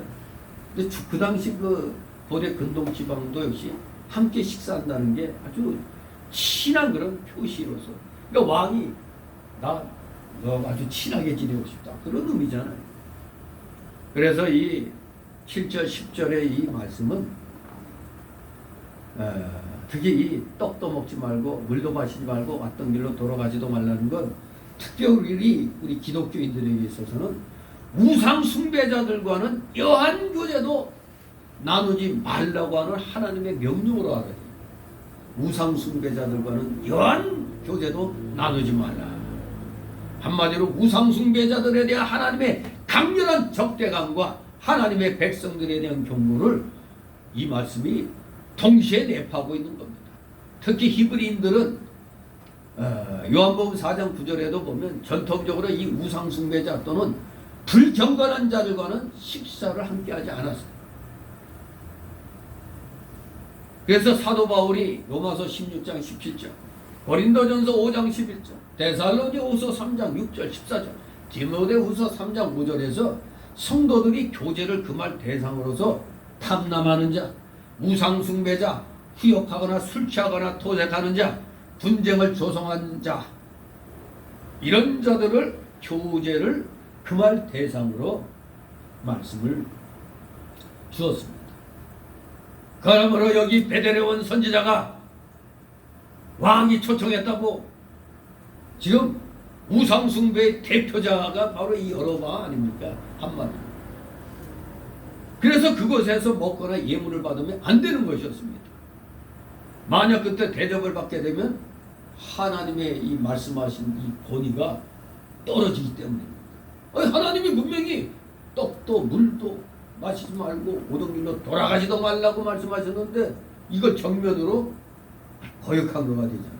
그 하나님의 말씀의 권위가 떨어질 수밖에 없습니다. 우리가 잘 아는 열왕기 하에 그 엘리사가 수리아의 군대장과 나만이 자기 문둥병을 고쳐준 대가로 예물을 받으라고 할 때 엘리사가 받았어요, 안 받았어요? 안 받았습니다. 오늘날에 이 목사들이 새겨들어야 될 일, 누굴 기도해주고 그래서 기도한 대로 무슨 병이 나았거나 이랬으면 하나님께 영광을 돌려야 되는데 뭐를 요구하는 사람들이 있죠. 특히 부흥사들. 내가 이거 고쳐주면 뭘 해라 이런 식으로. 그런데 절대 뭘 고쳐준 대가로 예물을 받으면 안 되는 거예요. 엘리사가 그 모범을 보인 겁니다. 여기 또 젊은 선지자가 그 모범을 보인 겁니다. 본인이 나중에 감사해서 교회에다 헌금하면 헌금했지, 그냥 그 자리에서 그냥 목사님 못 쓰시라고 이런 게 아니에요. 그냥 하더라도 헌금, 그냥 교회 헌금하는 거지. 개인적으로 뭘 요구하고 이러면 안 되는 거죠. 그런데 엘리사의 그 사환 게하시가 자기 스승은 거절해서 돌려보냈는데 뒤쫓아가지고 도리어 그 예물 받아오라고 그랬다고. 또 이 헛소리 해가지고 결국 열왕기하 5장에 보면 이 사환 게하시는 무슨 병 걸려? 도리어 자기가 문둥병이 들어버렸어. 그러니까 예물을 받을 때가 있고 안 받을 때가 있는 거예요. 요걸 구분을 잘해야 돼. 지금 이 엘리사는 그리고 이 젊은 선지자는 그때 받을 때가 아니었어요. 이때는 안 받아야 하나님의 권위가 늘어나고 하나님의 말씀도 권위 있게 되는 것입니다. 젊은 선지자는 장차 남쪽 유다 왕이 와서 이 베델의 제단을 다 회파할 것이라는 하나님의 심판을 예고했습니다. 그런데 아까 몇 장에서 얘기했더라. 열왕기하 23장 15절 20절에 과연 요시아가 이렇게 해버렸습니다. 베델의 단을 회파할 것이라는 이 젊은 선지자의 예언이 마침내 열왕기하 23장에서 이루어집니다. 근데 이 젊은 선지자가 그때 그래도 우쭐해서 왕을 따라 들어가서 먹고 마시면 그가저나 하나님의 말씀의 권위는 사라지는 겁니다. 또 오던 길로 돌아가서도 안 된다고 그랬어요. 왜? 오던 길로 돌아가면은 다른 사람들이 알고 또 뒤쫓아올지 모르기 때문에. 그래서 이왕이면 좋은 일을 하고 나서는 다른 사람들이 알지 못하도록 싹 바람과 함께 사라져야 되는 거예요. 바람처럼 사라져야 돼요. 행방을 감춰야 되는 겁니다. 괜히 이 사람 저 사람 와서 이러면 사람이라는 게 좀 우쭐해지잖아요. 그냥. 하나님의 사람은 하나님의 말씀을 외치고 하나님이 명령하신 글로 먹지 말고 예물도 받지 말고 오직 하나님 명하신 길로만 가야 되는 것입니다. 자, 이렇게 여기까지는 좋았습니다. 아주 젊은 선지자 좋았습니다. 자, 그런데 이제 세 번째 달라고 11절 19절 늙은 선지자의 속임, 이 늙은 선지자이기 때문에 망해버렸습니다. 11절 14절에 있습니다. 베델에 한 늙은 선지자가 살더니 그 아들들이 와서 이 날에 하나님의 사람이 베델에서 행한 모든 일을 저에게 구하고 또 그가 왕에게 구한 말씀도 저희가 그 아비에게 구한지라 그 아비가 저에게 이르되 그가 어느 길로 가더냐 하니 그 아들들이 유다에서부터 온 하나님의 사람의 반기를 보았습니다. 저가 그 아들들에게 이르되 나를 위하여 나귀의 한정을 지우라. 저희가 나귀의 한정을 지우니 저가 타고 하나님의 사람의 길을 쫓아가서 상수리나무 아래 앉은 것을 보고 이르되 그대가 유다에서 온 하나님의 사람이뇨? 대답하되 그러하다. 네. 이제 젊은 선지자의 신세를 망쳐놓는 늙은 선지자가 등장합니다. 베델에 한 늙은 선지자가 있었는데 마침 또 그 아들들이 하나님의 사람이 베델에서 행한 모든 일을 보고 그리고 자기 아버지 늙은 선지자에게 그 상황을 얘기했습니다.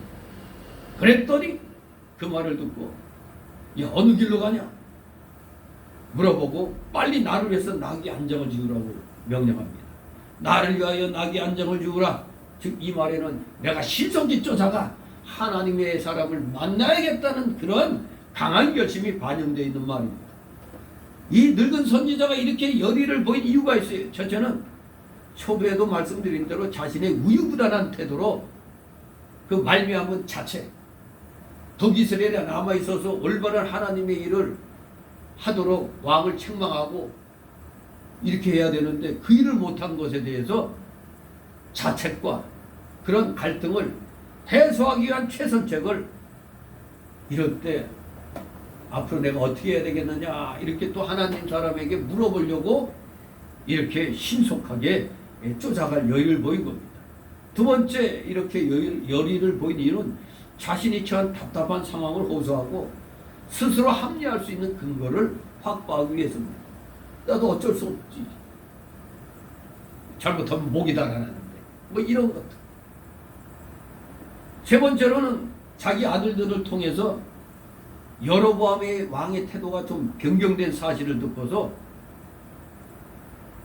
이 사람은 하나님의 사람을 만남으로써 뒤따르게 될 그 어떤 위험에 대해서 일단 안심할 수가 있었기 때문에 빨리 쫓아가서 좀 여러 가지로 물어봐야겠다, 이렇게 생각을 한 겁니다. 네 번째 열의를 보인 이유는 하나님의 말씀을 대언하고 이적을 행한 선지자를 만나보고자 하는 그런 순수한 열의, 이것도 좀 있었을 겁니다.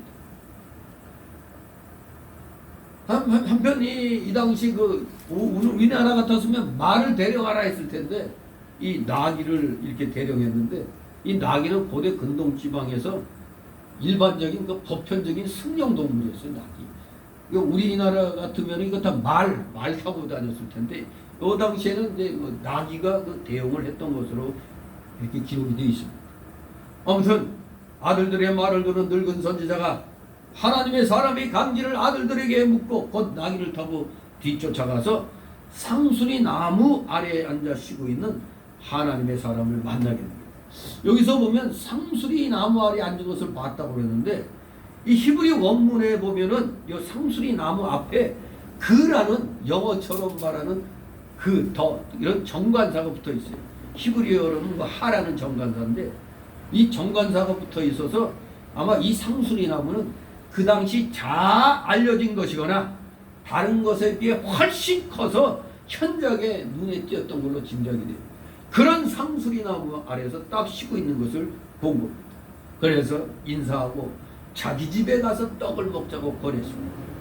베델에서 유다 국경까지는 얼마 멀지 않은 거리인데 이 젊은 하나님의 사람이 여기서 실수를 한 거죠. 국경을 넘어오기 전에 이 상수리 나무 아래에서 쉰 것, 이것이 절대적인 실수였습니다. 이 쉬는 걸로 영원히 쉬게 되는 일로 간 겁니다.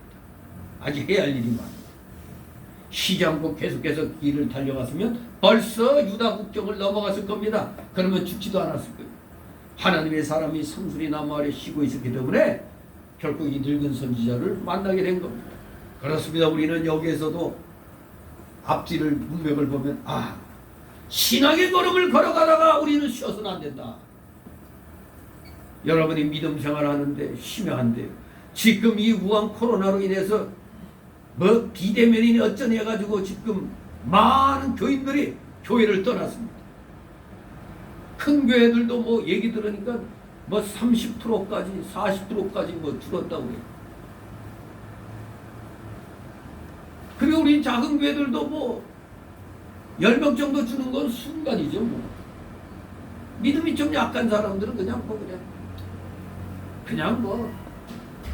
위험한데 하면서 쉬잖아요. 절대 신앙의 걸음을 가다가 쉬면 안 돼요. 목사들이 바보 멍청이 같이 무슨 놈의 비대면 대면이 어디 있어요. 나올 수 있는 사람은 나와서 예배 드리는 거예요. 잡아가라면 잡아가는 거예요. 예배는 우리가 그냥 해야 돼요. 여러분한테 숨 쉬지 말라고 하면 어때요? 숨 쉬지 않고 버틸 수 있어요? 숨 쉬지 말라고 있으면 죽는 거죠. 우리 예배 여기 나와서 드리지 말고 집에서 해라면 그게 제대로 드려지겠어요? 처음에 한두 번은 그럴 수 있겠죠. 결국에는 지금 죽을 길로 가는 겁니다. 지금 쉬는 사람들은 쉬지 말고 가야 돼요. 왜? 쉴 때는 마귀에게 미혹당하고 시험 들기 쉬기 때문에 그렇습니다. 다같이 15절 17절. 저가 그 사람에게 이르되 나와 함께 집으로 가서 떡을 먹으라 대답하되 나는 그대와 함께 돌아가지도 못하겠고 그대와 함께 들어가지도 못하겠습니다. 내가 이곳에서 그대와 함께 떡도 먹지 아니하고 물도 마시지 아니하리니 이는 여호와의 말씀이 내게 이르시기를 네가 거기서 떡도 마시지 말고 물도 마시지 말며 또 네가 오던 길로 돌아가지도 말라 하셨음이로라. 아멘. 네, 처음에는 하나님의 사람이 늙은 선지자의 권유를 하나님이 나에게 이렇게 말씀하셨기 때문에 안 됩니다 하고 거절 잘했습니다. 분명히 하나님 말씀에 거기서 떡도 먹지 말고 물도 마시지 말고 오던 길로 돌아가지도 말라고 했기 때문에 나는 갈 수 없습니다. 아, 여기까지 좋았습니다. 자, 그랬더니 늙은 선지자가 꾀를 냅니다. 18절 19절 있습니다. 저가 그 사람에게 이르되 나도 그대와 같은 선지자 천사가 여호와의 말씀으로 내게 이르기를 그를 네 집으로 데리고 돌아가서 그에게 떡을 먹이고 물을 마시우라 하였느니라 하니 이는 그 사람을 속입니다. 이에 그 사람이 저와 함께 돌아가서 그 집에서 떡을 먹으며 물을 마시니라. 아멘. 마지막 식사가 됐습니다. 늙은 선지자가 자기도 선지자다. 뭐라고? 나도 그대와 같은 선지자. 나도 당신과 같은 목사야. 아, 이렇게 말하는 사람 많죠. 왜 너만 유별나냐? 이렇게 나가잖아. 이 사람이 자기에게도 천사가 나타나서 얘기했다고 그러잖아요. 하나님께서 천사를 통해서 그를 네 집으로 데리고 돌아가서 그에게 떡을 먹이고 물을 마시우라 이렇게 했다고 하나님의 사람을 속였습니다. 그랬더니 젊은 선지자는 좀 생각을 깊이 해야 되는데 하나님이 내가 일을 잘 완수했으니까 상을 주시나 보다 생각했던 모양이죠. 그러니 그 늙은 선지자의 꿰을 받아서 그와 함께 돌아가서 그 사람 집에서 떡을 먹고 물을 마심으로 말미암아 결국 하나님의 말씀을 얻었고 마침내 이로 말미암아 하나님의 심판을 받게 됐던 겁니다. 베델 선지자는 그의 아들들로부터 여로보암의 초청을 하나님의 사람이 거절했음을 들었습니다.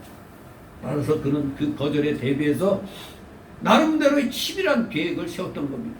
즉 먼저 자기가 스스로 선지자임을 밝힘으로써 동질감, 친밀감과 신뢰감을 조성했어요. 나아가서는 거기다 또 하나님의 계시까지 받았다는 거짓말까지 서슴지 않았습니다. 그런데 여기 하나님의 선지자, 젊은 선지자는 좀 경험이 부족했나? 또 나보다 또 선배다 생각하고 그 베델 선지자의 말을 듣고 난 후 상충되는 자기가 받은 계시하고는 다른 이 계시에 대해서 자기가 심사숙고해가지고 참과 거짓을 분별했어야 되는데 무턱대고 같은 선지자라고 하나님이 저 사람에게 내가 수고했다고 그렇게 하라고 했나보다 하고 그냥 초청에 응하고 말았던 거예요. 우리가 한편으로 마태복음 4장에 보면 예수님을 우리가 생각해야 돼요. 예수님이 시험 받으신 게 있죠. 광야에서 40일 금식 후 시험 받으실 때. 그때도 마귀는 뭐를 이용해 갖고 예수님을 시험했죠? 하나님 말씀을 빙자해 갖고 예수님을 갖다 유혹했잖아요. 그런데 우리 예수님은 끝내 마귀의 유혹에 속지 않았습니다. 도리어 기록되었으되 이렇게 하나님 말씀으로 마귀 유혹을 물리쳤습니다. 여기 젊은 선지자도 말씀하셨으되 떡도 먹지 말고 물도 마시지 말고 가던 길로 돌아가지도 말라고 했다고 이렇게 했어야 되는데 처음에만 한번 긁고 난 다음에 나도 너와 같은 선지자야. 천사가 나한테 이렇게 얘기했어. 한 말에 그만 넘어가 버리고 말았던 겁니다. 나도 그대와 같은 선지자라. 여기에는 다 그럴 수도 있지 할 수도 있죠. 늙은 선지자가 자기도 하나님적이며 자기도 천사를 통해서 하나님의 말씀을 받았다고 했기 때문에 이 젊은 선지자가 미혹을 받은 것입니다. 우리가 자칫하면 이런 미혹에 들기 쉽습니다. 하나님의 사람은 여기에 속아서 망했던 겁니다. 이것은 바로 사람을 멸망시키는 마귀의 수단인 겁니다. 그래서 요한계시록 2장 20절에 보면 그가 내 종들을 가르쳐 꿰어 해금하게 하고라고 했습니다. 마귀는 잘못된 것을 옳다고 가르치고 미혹하여 죄를 짓게 하는 것입니다. 일제시대 때 신사참배의 문제에 있어서도 많은 목사들이 하나님 말씀 가지고 넘어갔죠. 무슨 말씀? 로마서 13장 1절 말씀을 들어서 권세에 복종하는 게 하나님을 복종하는 것이라고 성경을 잘못 가르쳐가지고 많은 성도들도 신사참배를 하게 했던 겁니다. 이것이 오늘날 비대면인이 어쩌냐는 이 정부의 이 정치 방역에 그대로 그냥 타협해가지고 교인들로 하여금 예배 다 무너지게 만든 장본인 역할 목사들이 하고 있잖아요. 마귀가 그렇게 하는 겁니다. 디모데전서 4장 4, 5절에도 하나님의 주신 모든 것이 선함에 감사함으로 받으면 버릴 것이 없나니 하나님의 말씀과 기도로 거룩하여짐이니란 말씀으로 우상의 제물에서도 요 말씀 가지고 감사하면 돼. 이렇게 잘못 가르쳐 깨어가지고 우상의 제물을 먹게 하는 겁니다. 오늘날에 이런 목사들 많습니다. 로마서 13장 1절 말씀 가지고도 이 디모데전서 4장 4, 5절 말씀 가지고 국가의 권세와 이 우상의 제물에 대해서 이렇게 싹 꼬아가지고 가르치니까 그것도 말씀은 말씀이잖아요. 근데 그걸 잘못 적용을 시키니까 다 속게 되는 겁니다. 또 주일 성수 문제에 대해서도 뭐라고 얘기해? 지금 율법 시대가 아니야. 예수님이 우리 죄를 위해서 십자가에 못 박아 죽으셨고 또 율법을 다 완성시켜 주셨기 때문에 이제는 율법에서 해방됐어. 그러니 이 계명들 안 지켜도 돼. 안 지켜도 구원받아. 이렇게 가르쳐 꿰어갖고 주일도 어기게 만들고 모든 계명을 범하게 만드는 겁니다. 그럴싸하죠? 이러한 것들은 성경을 지키지 못하게 하는 잘못된 교훈인 겁니다. 그러므로 우리는 물론 당연히 예수 믿음으로 구원은 받아요. 하지만 구원받은 사람이 구원받은 사람답게 살려면 어떻게 해야 돼요? 하나님 말씀에 순종해야 되는 겁니다. 구원받은 증거가 그 말씀에 순종하는 겁니다. 구원은 믿음으로 말미암아 받지만 우리가 구원받았다는 증거는 뭘로 알 수가 있어? 말씀에 순종하는 걸로 알 수가 있는 겁니다. 성경을 어기는 것은 죄요 하나님의 진노를 사는 일이란 걸 분명히 기억하시기 바랍니다. 이는 그 사람의 속임이라. 이에 그 사람이 저와 함께 돌아가서 그 집에서 떡을 먹으면 물을 마시니라. 참으로 하나님의 사람이 속아서 하나님의 말씀을 어기게 됩니다. 하나님께서 이전에는 먹지 말라고 하였는데 어떻게 늙은 선지자의 말을 듣고 하나님이 먹으라고 하시는 줄 알고 먹고 마실 수가 있느냐 이겁니다. 예수님처럼 기록되었으되 하고 안 된다 했어야 되는 겁니다. 왜? 우리 하나님은 변함이 없으십니다. 그 사람에게 사명을 맡겼으면 그 사명 자기가 끝까지 담당해야 돼요. 누가 와서 그만해도 된다고 그랬대. 속으면 안 돼요. 자기 사명은 자기만이 아는 겁니다. 하나님은 변함없으세요. 하나님이 하지 말라고 했으면 끝까지 안 해야 됩니다. 처음에 옳은 진리를 받았다면 끝까지 그 말씀을 붙들고 어떤 사람이 와서 무슨 말을 하든지 동요되지 않아요. 그런데 넘어가면 멸망인 거지. 오늘날 많은 성도들이 멸망의 길로 가는 겁니다. 잘못된 목사의 가르침으로 속아가지고 목사도 속고 교인도 속는 겁니다. 다시 한번 정신 차려서 변함없으신 하나님 앞에 우리도 변함없는 경배를 우리는 드려야 됩니다. 진실로 흔들리지 않은 믿음으로 여러분들의 믿음을 지켜나가시는 진실된 주의 자녀들 되시기를 주님의 이름으로 축원합니다. 기도합니다. 거룩하신 하나님 아버지 은혜를 감사드립니다. 사랑하시는 자녀들 하나님의 말씀 굳건히 부여잡고 변개치 아니시는 이 말씀 붙잡고 오늘도 내일도 변함없이 말씀을 붙잡고 지시하시는 십자가에게 그 좁은 길 최선을 다하여 나아가는 사랑하시는 자녀들 다 되게 하여 주시옵소서. 감사드리며 예수 그리스도 이름으로 기도드리옵나이다. 아멘. 같이 찬송가 323장 찬송입니다.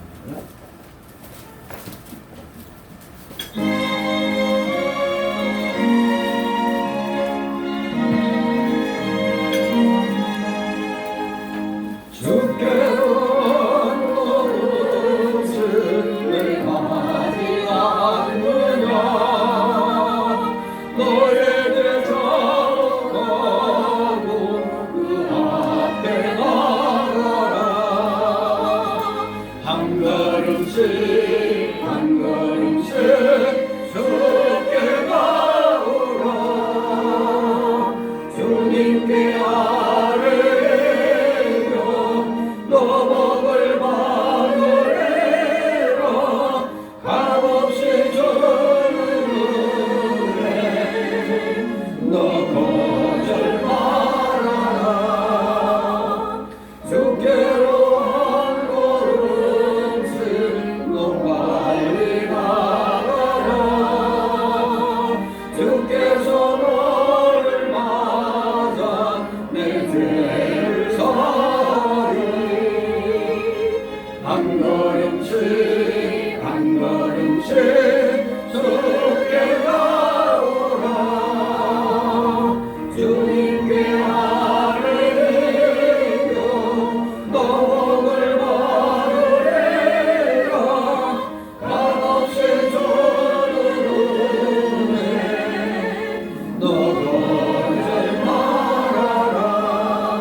잠시 드려진 예물을 놓고 하나님 앞에 봉헌 기도드립니다. 사랑과 은혜가 풍성하신 하나님 아버지, 오늘도 변함없으신 십자가 대속의 보혈공 의자하여 사랑하시는 자녀들, 하나님께서 세상에서 허락하신 자신의 영역에서 맺은 귀한 열매들을 오늘 구분하여 드렸습니다. 10의 1조를 드렸고 주일 예물 구별하였고 각종 명목의 감사 예물들, 찬양 예물, 건축 예물 주님 앞에 드렸습니다. 이들의 중심을 기억하여 주옵시고 그들의 가정과 하는 생활 위에 30배, 60배, 100배는 올라오신 복으로 아버지 채워 주시옵소서. 혹시라도 물질로 고통당하고 있는 우리 성도들 있습니까? 심히 어려운 때라 우리 그러한 성도들만 있을 줄 압니다.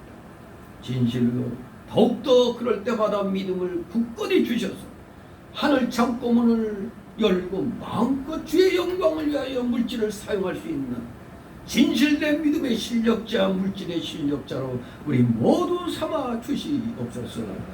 하늘의 신령한 복과 땅의 기름진 복으로 아버지 채워 주시옵소서.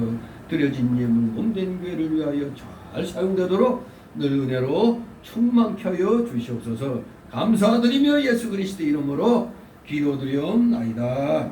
아멘.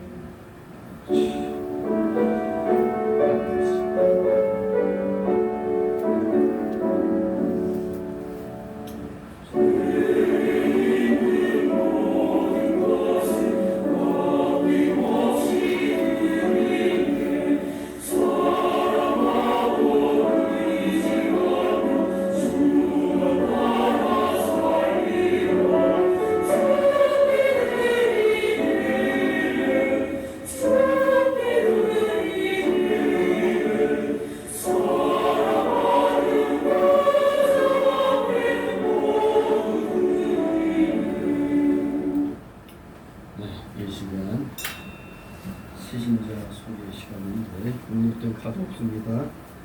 우리 서로들 인사를 나누시고 나오지 않은 성도들에게 또 구역장님들은 잊지 말고 전화로 안부해 주시기 바랍니다. 서로들 인사를 나누시기 바랍니다. 한 주간 잘 지내셨습니까? 이제 다음 주면은 또 추석이라 또 마음들이 또 그냥 싱숭생숭할 수가 있죠. 오늘 그 광고 말씀 다 보신 줄 알지만 특별히 이번 그 추석 때 우상의 제물에 대해서 여러분들 성경적으로 다 이겨나가시기 바랍니다. 그리고 우리가 지난주 월요일부터 대한신학교 2학기 수업이 시작되었습니다. 이제 또 내일 수업하고 나면은 또 추석 연휴가 또 있고 또 10월 달에 가면 뭔 놈의 대체율이 이렇게 많아. 아무튼 우리 주어진 시간은 열심히 우리 신학생들은 공부하시고 우리 모두 다 일어나셔서 62장 부르시고 축도로 마칩니다. 62장 찬송입니다.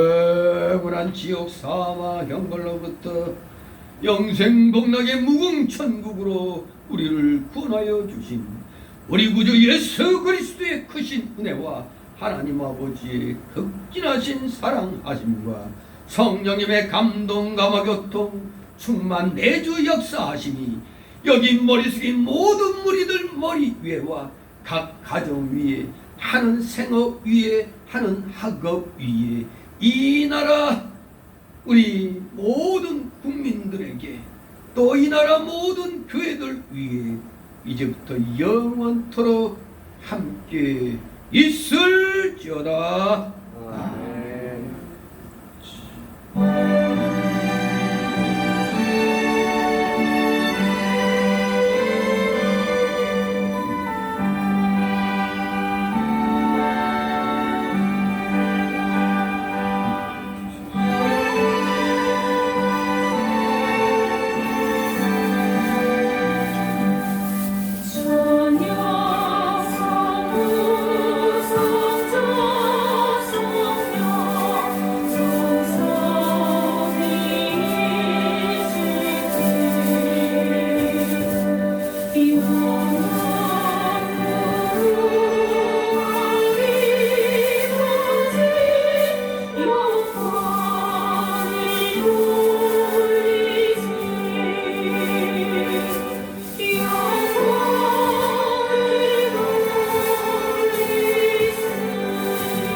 네, 수고들 하셨습니다.